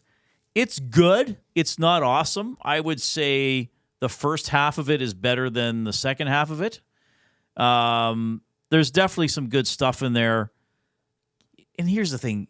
The first two Alien movies, Alien and Aliens, are so good. I feel like the rest of them are just trying to live up to that. You know what? I think Alien 3 is a decent movie. I know it kind of gets crapped on a lot. It just coming down from Aliens, it was kind of disappointing. But it's a decent movie. Alien versus Predator, the one where they're in the Antarctic, I think, or the Arctic or somewhere, that one's actually a good action movie. But Alien Romulus, I would say if you're really into the Alien franchise, check it out. Or if you just need kind of a fun, decent distraction, of a movie that has a little bit of action and some good alien stuff. But like it's good. But that inspires my top 3 for food sausage, the best sausages you will ever eat, locally made and packed full of flavor. Order online or visit them in store, 6736 99th Street. Take advantage of their EST discount. That's right, get 10% off your order by entering the online code EST or mentioning EST in store. Free delivery in Edmonton on orders over $100. As Food Sausage says, you can't beat our meat. This Simpsons thing is distracting. It is because they're showing they're this warming is not my up. top 3, by the way. They're warming up. And the kickers are all like Simpsons characters. Like Mo, the bartender, was just kicking a field goal. So how did they decide which one to make Simpsons characters? I don't know, but Rico Dowdell's on. He's just like he's glitching in the end zone. Who is the commentators here? I don't know. It's the on-field people. This is something else. So they have AT&T Stadium in Texas and Adams Stadium in Springfield. Wasn't that the name of the? No, it was the Isotopes. Was the baseball team? It's glitching quite bad. I feel bad. If Dowdell's in your fantasy, Dusty, because he don't look right. Looks like he's having a seizure or something. All right, my top 3 for food sausage. Personal list. I found people kind of like when I do a movie list, so I'll try probably to do at least one a week. And this is one that'll encourage other people to give their takes, because this is a very subjective personal list. My top 3 most memorable scenes in science fiction movies. And I have to go with one of them from the first Alien movie. Which one do you think it is? There's pretty much one. The chest burst. Yeah. The alien bursting out of the chest. Maybe one of the most memorable scenes in any movie ever. Coob, do you know what I'm talking about? Of course I do. I've watched Aliens before. I'm a cultured man. Man of culture. So Alien, classic movie. That's a classic scene because, and I guess it's become so, because now anybody, let's say somebody who's never seen the movie Alien would go and watch that, but they've probably seen that scene. It'd be hard, like seeing that the first time must have been, oh my God, right? I watched that at much too young of an age, so it was problematic. It was problematic for Jay. Now he thinks that things just burst out of your chest all the time. Was that one of James Cameron's first blockbusters, or the first? Ridley Scott directed Alien. James Cameron did Aliens. The chest burst. It was directed by James Cameron. No, Aliens. Alien was directed by Ridley Scott. Oh, okay, yeah. Yes. Forgive me. I'm getting my Alien and Aliens. Yeah, Alien was the very first one, and then where it's just them on the Nostromo, and that's where Aliens with Sigourney Weaver. And she's in all. She's in Aliens. She's in Alien, Aliens, Alien 3, and Alien Resurrection. But Alien was the famous chest bursting scene. Okay, she's the heroine in all of them. So Aliens is the James Cameron one. Was a sequel to Aliens. Which is more of an action movie, right? With the queen and laying the eggs, and there's aliens everywhere, and the little girl named Newt. Like Twisters is to Twister. Yes, exactly. I still got to watch Twisters. Me too. Watch it over the holidays, maybe. It's a big Christmas Day movie. So the chest bursting scene, the first mention on my list of memorable scenes in science fiction. I think I got to go with this one on the list as well. How can it not be? You maniacs! You blew it up! Damn you! Damn you all the hell! You know what that's from? No. That is the end of Planet of the Apes. Ah, of course. Should I give away the twist ending, or would that ruin it for anybody who hasn't seen it? Anyway, people will know. Do you know what happened at the end of the Planet of the Apes, Jay? Nope. Go watch it. Okay. I won't ruin it for you. Which the original? Yeah, with Heston, with Charlton. That's a Charlton Heston. 1968. Yes. That's the very end of the movie. Classic scene. Don't spoil it for yourself. Watch it. My daughters watch Kingdom of Planet of the Apes. Yeah, there's new Kingdom ones. of the Planet of the Apes. Yeah, there's new ones now, but most of which are pretty good. And there was one Tim Burton, I think, directed about 20 years ago that wasn't that good. Reid, this movie was created in 1968, so I don't think we need to worry about spoilers for those that haven't seen it, unless you're trying to protect me, at which I wouldn't, because I'll probably won't get around to it. So at the end of Planet of the... So Charlton Heston is an astronaut who goes into sleep or something and wakes up, and it's a planet of the apes. Apes are the dominant species, and humans can't speak and are kind of slaves. And then he escapes at the end, and he's riding along the beach, and he sees the Statue of Liberty kind of toppled. You maniacs! You blow it up! Damn you! Damn you all the hell! Okay, Twist ending. It was Earth all along, Jay. Get it? Get it. Got it. And then I feel like you're very out of touch with this list. You're not that interested. I'm not the sci-fi guy here. No, That's okay. That is me. Maybe the Coob. I don't know. Coob? So dabbles. it goes Alien, Aliens, Yes. Alien 3, and then Alien Resurrection. Where's Aliens Romulus fit in? Or Alien Romulus? So Alien Romulus is set between Alien and Aliens, but it's totally new characters. It's like a side story, sort of. So it's like they did the Star Wars trick, where they came out with movies and then they inserted more back in? Yeah, I guess, kind of. I don't know. Damn you! To them. Damn you, Hollywood! So then the last most memorable scene in science fiction is one that often gets misquoted, but I think it's one that people know even if they haven't seen the movie. He told me enough. He told me you killed him. No, I am your father. It's not Luke, I am your father. It's no, I am your father. Do you know what I'm talking about? I do. I believe that Empire is Strikes Star Back. Wars. Yes. Empire Strikes Back. Can you imagine if I didn't know what you were talking about? Would you that kick me might off the affect show? your probation. Coob, did you know that? I love Star Wars. you know- I knew that when I was born. I think everyone. Yeah. Yeah. Coob's first words were, no. I am your father. I am your father. Like, people are like, what? That is weird. I think most people would think it's Luke. I am your father. No, he says, no, I am your father. Yeah, because the line leading into it is, I believe, because Darth Vader says, Obi-Wan never told you what happened to your father. And Luke says, he told me enough. He told me you killed him. And then Darth Vader says, no, I am your father. I'm not doing the voices correctly, obviously. Do it in voice. Well, Luke's all beat up at the time. He told me enough. He told me you killed him. No, I am your father. Yes. That might be Georgia up. Satellite says a decent Heston impersonation, Reid. Well, that's the best I could do on short notice. So I may do a list again, like my 3 more most memorable scenes in science fiction, but I'm going to go with the alien bursting out of the person's chest in Alien, the end of the original Planet of the Apes with Charlton Heston, and No, I Am Your Father from The Empire Strikes Back.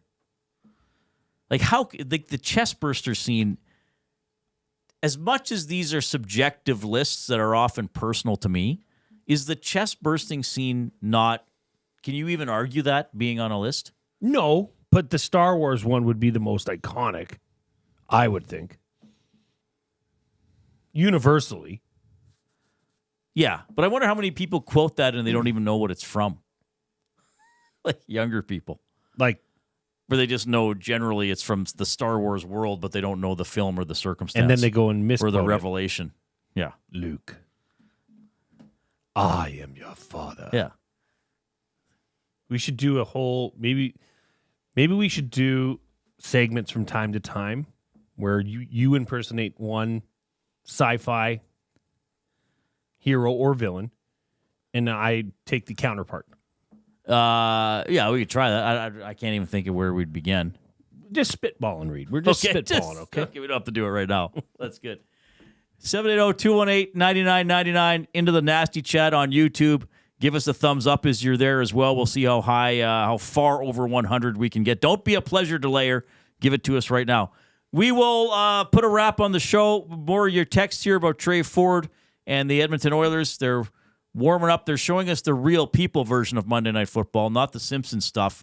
We got the Coob with the sports update.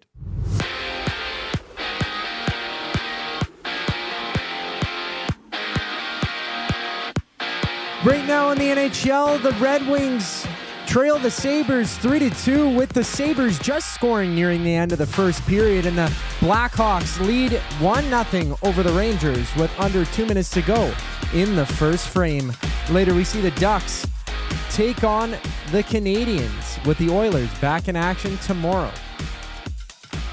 The San Jose Sharks have traded Mackenzie Blackwood, Giovanni Smith, and a 2027 fifth-round pick to the Avalanche in exchange for Alexander Georgiev, Nikolai Kovalenko, a second-rounder in 2026, and a fifth-round selection for next year's draft. And Cam Ward of Miami, Travis Hunter of Colorado, Oregon's Dylan Gabriel, and Boise State's Ashton Genty are this year's Heisman Trophy finalists. In NFL, Week 14 wraps up tonight with the Bengals kicking off against the Cowboys, where you can join Lieutenant Eric at the Century Casino Sports Bar and Lounge on Fort Road for the action. Well, it's the Raptors hitting the court in just a moment against the Knicks for the lone NBA game tonight. The Reid Wilkins Show with Jay Milne wraps up on the other side of the break. I'm Zachary Kubish, and you're up to date. Wake up with the Nielsen Show with Dustin Nielsen and Lieutenant Eric. Weekday mornings 6 to 9 on EdmontonSportsTalk.com.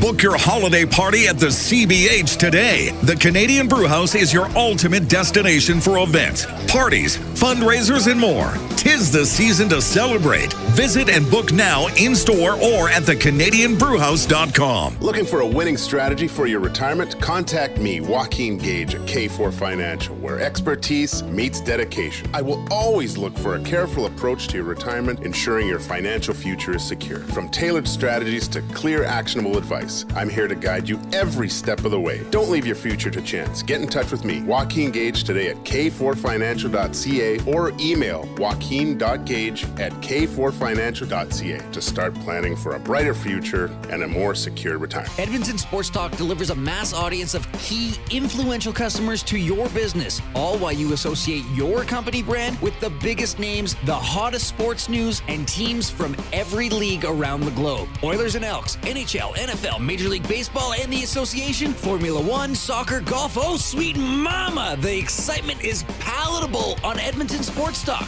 It's where fans go to get their sports fix and where our partners find the most loyal consumers. Contact us today and see how our team on Edmonton Sports Talk can score the biggest goals for your business. With various advertising options available, email business@edmontonsportstalk.com or head to our website and send a message at edmontonsportstalk.com. At Mind 360, we invite you to embark on your mental health journey in a safe and comfortable space. Conveniently located in St. Albert, Mind 360 has a diverse team of experienced clinicians that offer a broad range of tailored services for children, adults, and families. Furthermore, we are very proud to serve our military, veterans, and first responders. If you're looking for counseling, treatment, or assessment, understand that you are not alone. Contact Mind 360 at mind360.ca to book an appointment today.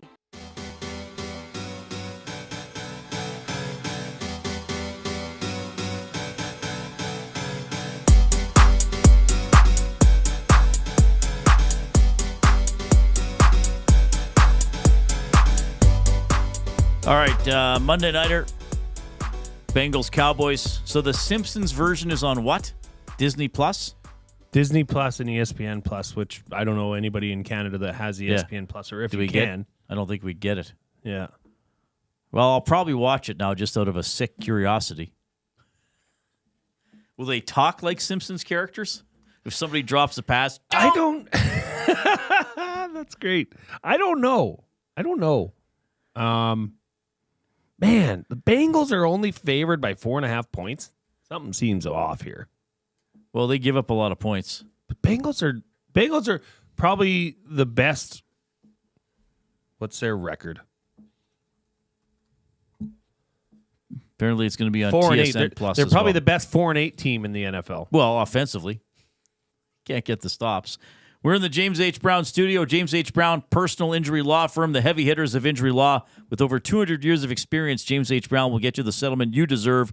JamesHBrown.com. Book your private consultation today. 780-218-9999. Nasty Chat on YouTube. Continue to hit the thumbs up. We're actually, people have stopped delaying their pleasure and just gone for pleasure. We're approaching 120, which would be pretty good. And Reid at EdmontonSportsTalk.com. What else do you got for texts on Ford, Oilers, life in general, humanity? I think Maddie or somebody was chimed in and said it'll also be on TSN Plus. Well, hooray. You're really not excited about this, are you? Well, I just want to watch the actual football game. If I wanted to watch The Simpsons, I would watch The Simpsons. Well, this one came in from Scratcher. Can't wait for Monday Night Football tonight. Wondering how both teams are going to screw up badly enough to lose. Go Bills! Could happen. Well, then he puts. Okay, I like that. I'll predict a tie tonight. A tie? Yeah, I'll say a 34-34 tie. Bengals and Cowboys. They'll score a bunch of points, and then no one scores in overtime. Can you imagine a tie? For Jerry Jones, they should have Mr. Burns. They got him signing autographs. Can't they superpose that with a Simpsons character? No? You think Jerry Jones would let that happen? Well, who's going to stop him? Who's going to stop the network? I guess Jerry Jones would. True. I'm just trying to look How up. was the Skidoo ride, Jay? Norman at Combine wants to know. Oh, great. What did you do? We broke out the old Polaris 550 Touring Edition. Okay. It was not a Skidoo. It was a Polaris. Or is It's that called a sled. It's actually a... It's like people call skid steers Bobcats. Skidoo's become... Skidoo is a brand name, but it's actually a snow sled or just a sled? Yeah. So you have a Polaris. Snow machine. Sled. Yeah, what do they actually call it? Snowmobile. It's a type of snowmobile, yeah. But we got so much snow east of Sherwood Park that did not come into town here. Oh, really? I mean, like half a foot. It was raining Saturday night. Yeah, we got rain here. Yeah, and that turned into snow where we are. And it was heavy, sticky snow. Oh, really? So we broke out the Polaris. My wife, April, took the girls around on the GTs. We got some old school GT snow racers. Okay. Not these fancy new ones. We got the old school, the Nomas. And I drove the skid steer onto the lawn and made some bumps. So they had jumps. So they were doing jumps. Okay. It was fantastic. It's awesome. It's great when you can have those days. Do you have one machine? We have one sled, yeah. So who all goes on it? Well, because it's a touring edition, it's got a back seat kind of. So it's got a back seat with a backrest. So my wife can sit there, and then one of the girls can sit on the back, and there's handles. So they're usually responsible for seeing if anybody's fallen off. Mm-hmm. And then the other two girls are both, because you can haul two GTs at the same time. So they're back there, two of them. So everybody can go on at one time. Oh, nice. That's great. So how long were you out? Like, what do you do? Do you drive around the property? Do you take it down the road? I drive around the property, go on the ditches. My neighbor, Wally, my crib partner, Wally, he loves when the girls... He likes that we break up the snow on his front lawn and his back lawn. Thinks it's better for in the spring. Oh, really? Yeah. Did Coop come on the trip? Coop does not. Well, Coop was running around in the snow. The girls were making a snowman, and the snow was like as high as him. That's how much snow we got. Oh, wow. He was tuckered. Okay. He was a tired little boy. But it was great. I love those days. Those are the best days because you just get outside and be active and have fun. What's this Juan Soto deal? 15 years, $765 million. Not bad. Like, It's unbelievable. It's like somebody put it together with the contracts of the top NHL players, and it's not even close. No. I have to do math to do that per season. 765, 51 million per year. Easy, Jay. Don't overload that Polaris. That comes in from Norman a Combine. I suggest that might be that he's not a Polaris guy. You know, there's Ford guys, there's GM guys. So what type? So there's Skidoos. Skidoo is a brand. There's Polaris. There's Yamaha. Oh, Yamaha, right? Yeah, I think those are the John big Deere. ones. Nope. Honda. Maybe. I think Polaris, Yamaha, and Skidoo are the big ones. Well, there's Can-Am too. Okay. But Can-Am is somewhat John Deere. Like Oh. John Deere dealerships sell Can-Am. Oh, interesting. Mm-hmm. And how long have you had this machine? Oh, man. So 5 doors down, one of my neighbors, he collects snowmobiles. Oh, no way. So he has got like antique collects ones. them. He's got antique ones, like old, single-person snowmobiles that were more used for a purpose, not for recreation. Okay. But for necessity. Yeah. So he's got a bunch. So he often buys a sled on the cheap and fixes it because it's on the cheap because something's broken or something's not working. Oh, I see. He repairs it. So he flipped that one to me. We've had it for probably 10 years. We use it 5 times a year, maybe. And does it use gas? Diesel? Gasoline. It uses gasoline. Yep. I have learned a lot from you. Yeah. Just as you have learned from me. It's beautiful. You should come out. And go on the... We'll put you on the GT behind. I have to be bubble wrapped. Oh, it's fun. But if you fall in the snow, it's like powder. Well, I guess, yeah. Yes, John Deere. Arctic Cat. All right. Well, that's very cool. You got out on the snow. Did you talk about doing that last week? Is that how people were asking? No, we Or didn't did have you snow last week. You posted something about it. Yeah, I posted that on my Instagram. That's cool. Yeah. Same as my beer can. Well, my bubbly can chicken. Your bubbly can chicken. Not do we? What else do we have coming in? Reid, have you checked out the new video game Marvel Rivals? I don't know if you play video games, but this one is a lot like Super Smash Bros. But all with Marvel characters. Check it out. You might like it. The Wolf. Okay. I am just looking it up. I believe I have heard of it. I think I've seen it advertised, but I don't really know what it is. Marvel Rivals is a third-person hero shooter video game released for Windows, PlayStation 5, and Xbox Series XS December 6th. That was Friday. The game is free to play with a current lineup of 33 characters. So it's a downloadable game then? It's completely free online, yeah. Okay, I do not have a PlayStation 5, so I have not played this. I guess I could play it on Microsoft Windows. I don't play, very rarely do I play a video game anymore. Very, very rarely. I have a PlayStation 4 and 3 both plugged into different TVs. So, occasionally, I will play a game of NCAA Football 2009 that I have for my PlayStation 3. It still stands up. You know who's on the cover? Boston College quarterback Matt Ryan. Yeah. That's how long I've had that game. The quarterback who was on the cover has gone through his entire career and retired. Wow. The last new video game I played was God of War Ragnarok. Was that 2 or 3 years ago? I like the God of War games. I played that on my PlayStation 4. That game is fantastic. Another game that actually just came out yesterday, Indiana Jones's The Great Circle by Bethesda Studios. Indiana Jones and the Great Circle, yes. Absolutely Which I amazing. think is not on PS5 yet, is it? Speaking of Indiana Jones, let's get an update. Oh, how's the Lego Lego's coming? almost done. The Lego's almost done. Yeah, it's been an absolute blast to build it. So this is, just set it up again for those that may not know. My dad and I, a few years ago, will build Lego together. I don't know, maybe 2 to 4 projects a year. It's not like we're always working on something. So this is the largest project we've done together. It's called Indiana Jones and the Temple of the Golden Idol. So it is recreating the opening scene of Raiders of the Lost Ark. It's a 3-section build. It's over 1,500 pieces, 10 bags of Lego. We have 1 bag left. We have bag 10 to go. I don't know if I could bring it in or not. I can certainly do pictures when it's done. It's a really fun build. It's very different than the other stuff we've done because it's not symmetrical. A lot of times you build the left side of something and then you build the right side of something. This one is not symmetrical. It has moving parts to it. So the first section, it has a Lego boulder that you build together, and it comes down a little slide along the lines of the boulder that comes after Indy in that scene. There's a stick you can attach to this bar to swing over a black pit. You know how he and Alfred Molina swing over that pit with the rope.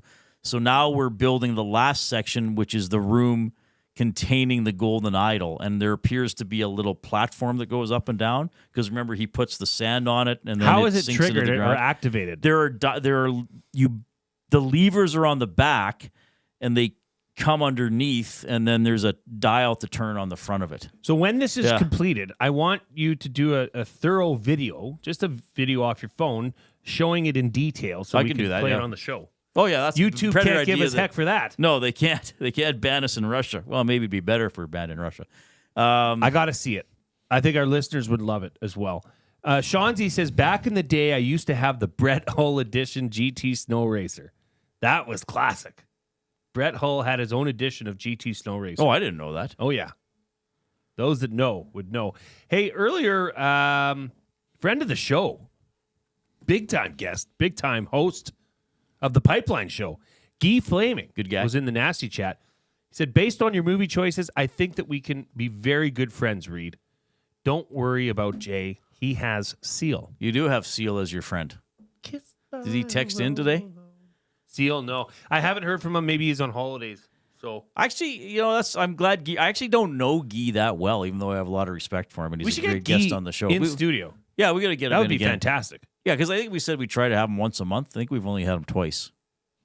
Let's Knows do it. everything about junior hockey. He is the man. Yeah. Well, I'm glad he liked my movie choices, because you were quite lost.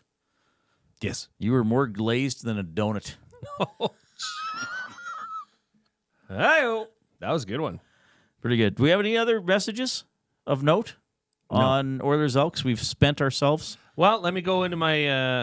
I've been saving them here. For the Elks, Linga says, think of the changes Halsey, Brian Hall, went through: candles to lights, horses to cars, concrete tables to newspapers, to radio to TV to internet. No wonder his hair and beard are white. I saw Halsey today. Yes, had a brief chat with him. Halsey's a great man. Great man. Great broadcaster. Legendary career. Nobody should be complaining about Ford, considering how long of a leash the Elks gave Cornelius. Sheesh. That comes in from Taco. That's a good point. That is true. We were talking about booing. That was the only time I ever saw my mom boo. Was the day, the home game they got shut out against the Lions. My mom booed. And she said, I feel bad because people probably think that I'm booing Cornelius, but I'm booing the people that are keeping him in the game. Right. And McAdoo. Probably didn't help Cornelius feel any better about himself. But I think, like we were talking about with Broberg and Holloway, well, were they booing the players or were they booing Oilers management or both? I think that Elks game, most people were probably booing Chris Jones and McAdoo, but unfortunately Cornelius was the one on the field at the time, because I think most people realized this poor guy should not be put in this position anymore. Right. Yeah, that was bad. Yeah. That was bad. Hopefully Tre Ford does not get booed at any point during his tenure with the Elks. Haas says Arctic Cat. Arctic Cat. That's his brand? Are people arguing about the best brand of snowmobile now? It's a topic starter or a conversation starter for sure. All right, we better run here. Enjoy Monday Night Football, the Simpsons or real version, whatever you're going to take in this evening. Tomorrow, our live programming resumes at 6 a.m. with the Nielsen Show. Jay and I will be back at 3 p.m. with another edition of the Reid Wilkins Show. And, of course, we'll be setting up the Oilers and the Lightning. They play tomorrow at 7 at Rogers Place. Thanks to Zachary Kubish. On behalf of the Glue Guy, I'm Reid. Have a pleasant Monday evening. Get to know the winners, props, plays, parlays, and more with Nielsen and Hustler. Weekday mornings at 11 on The Lock Shop. Only on EdmontonSportsTalk.com.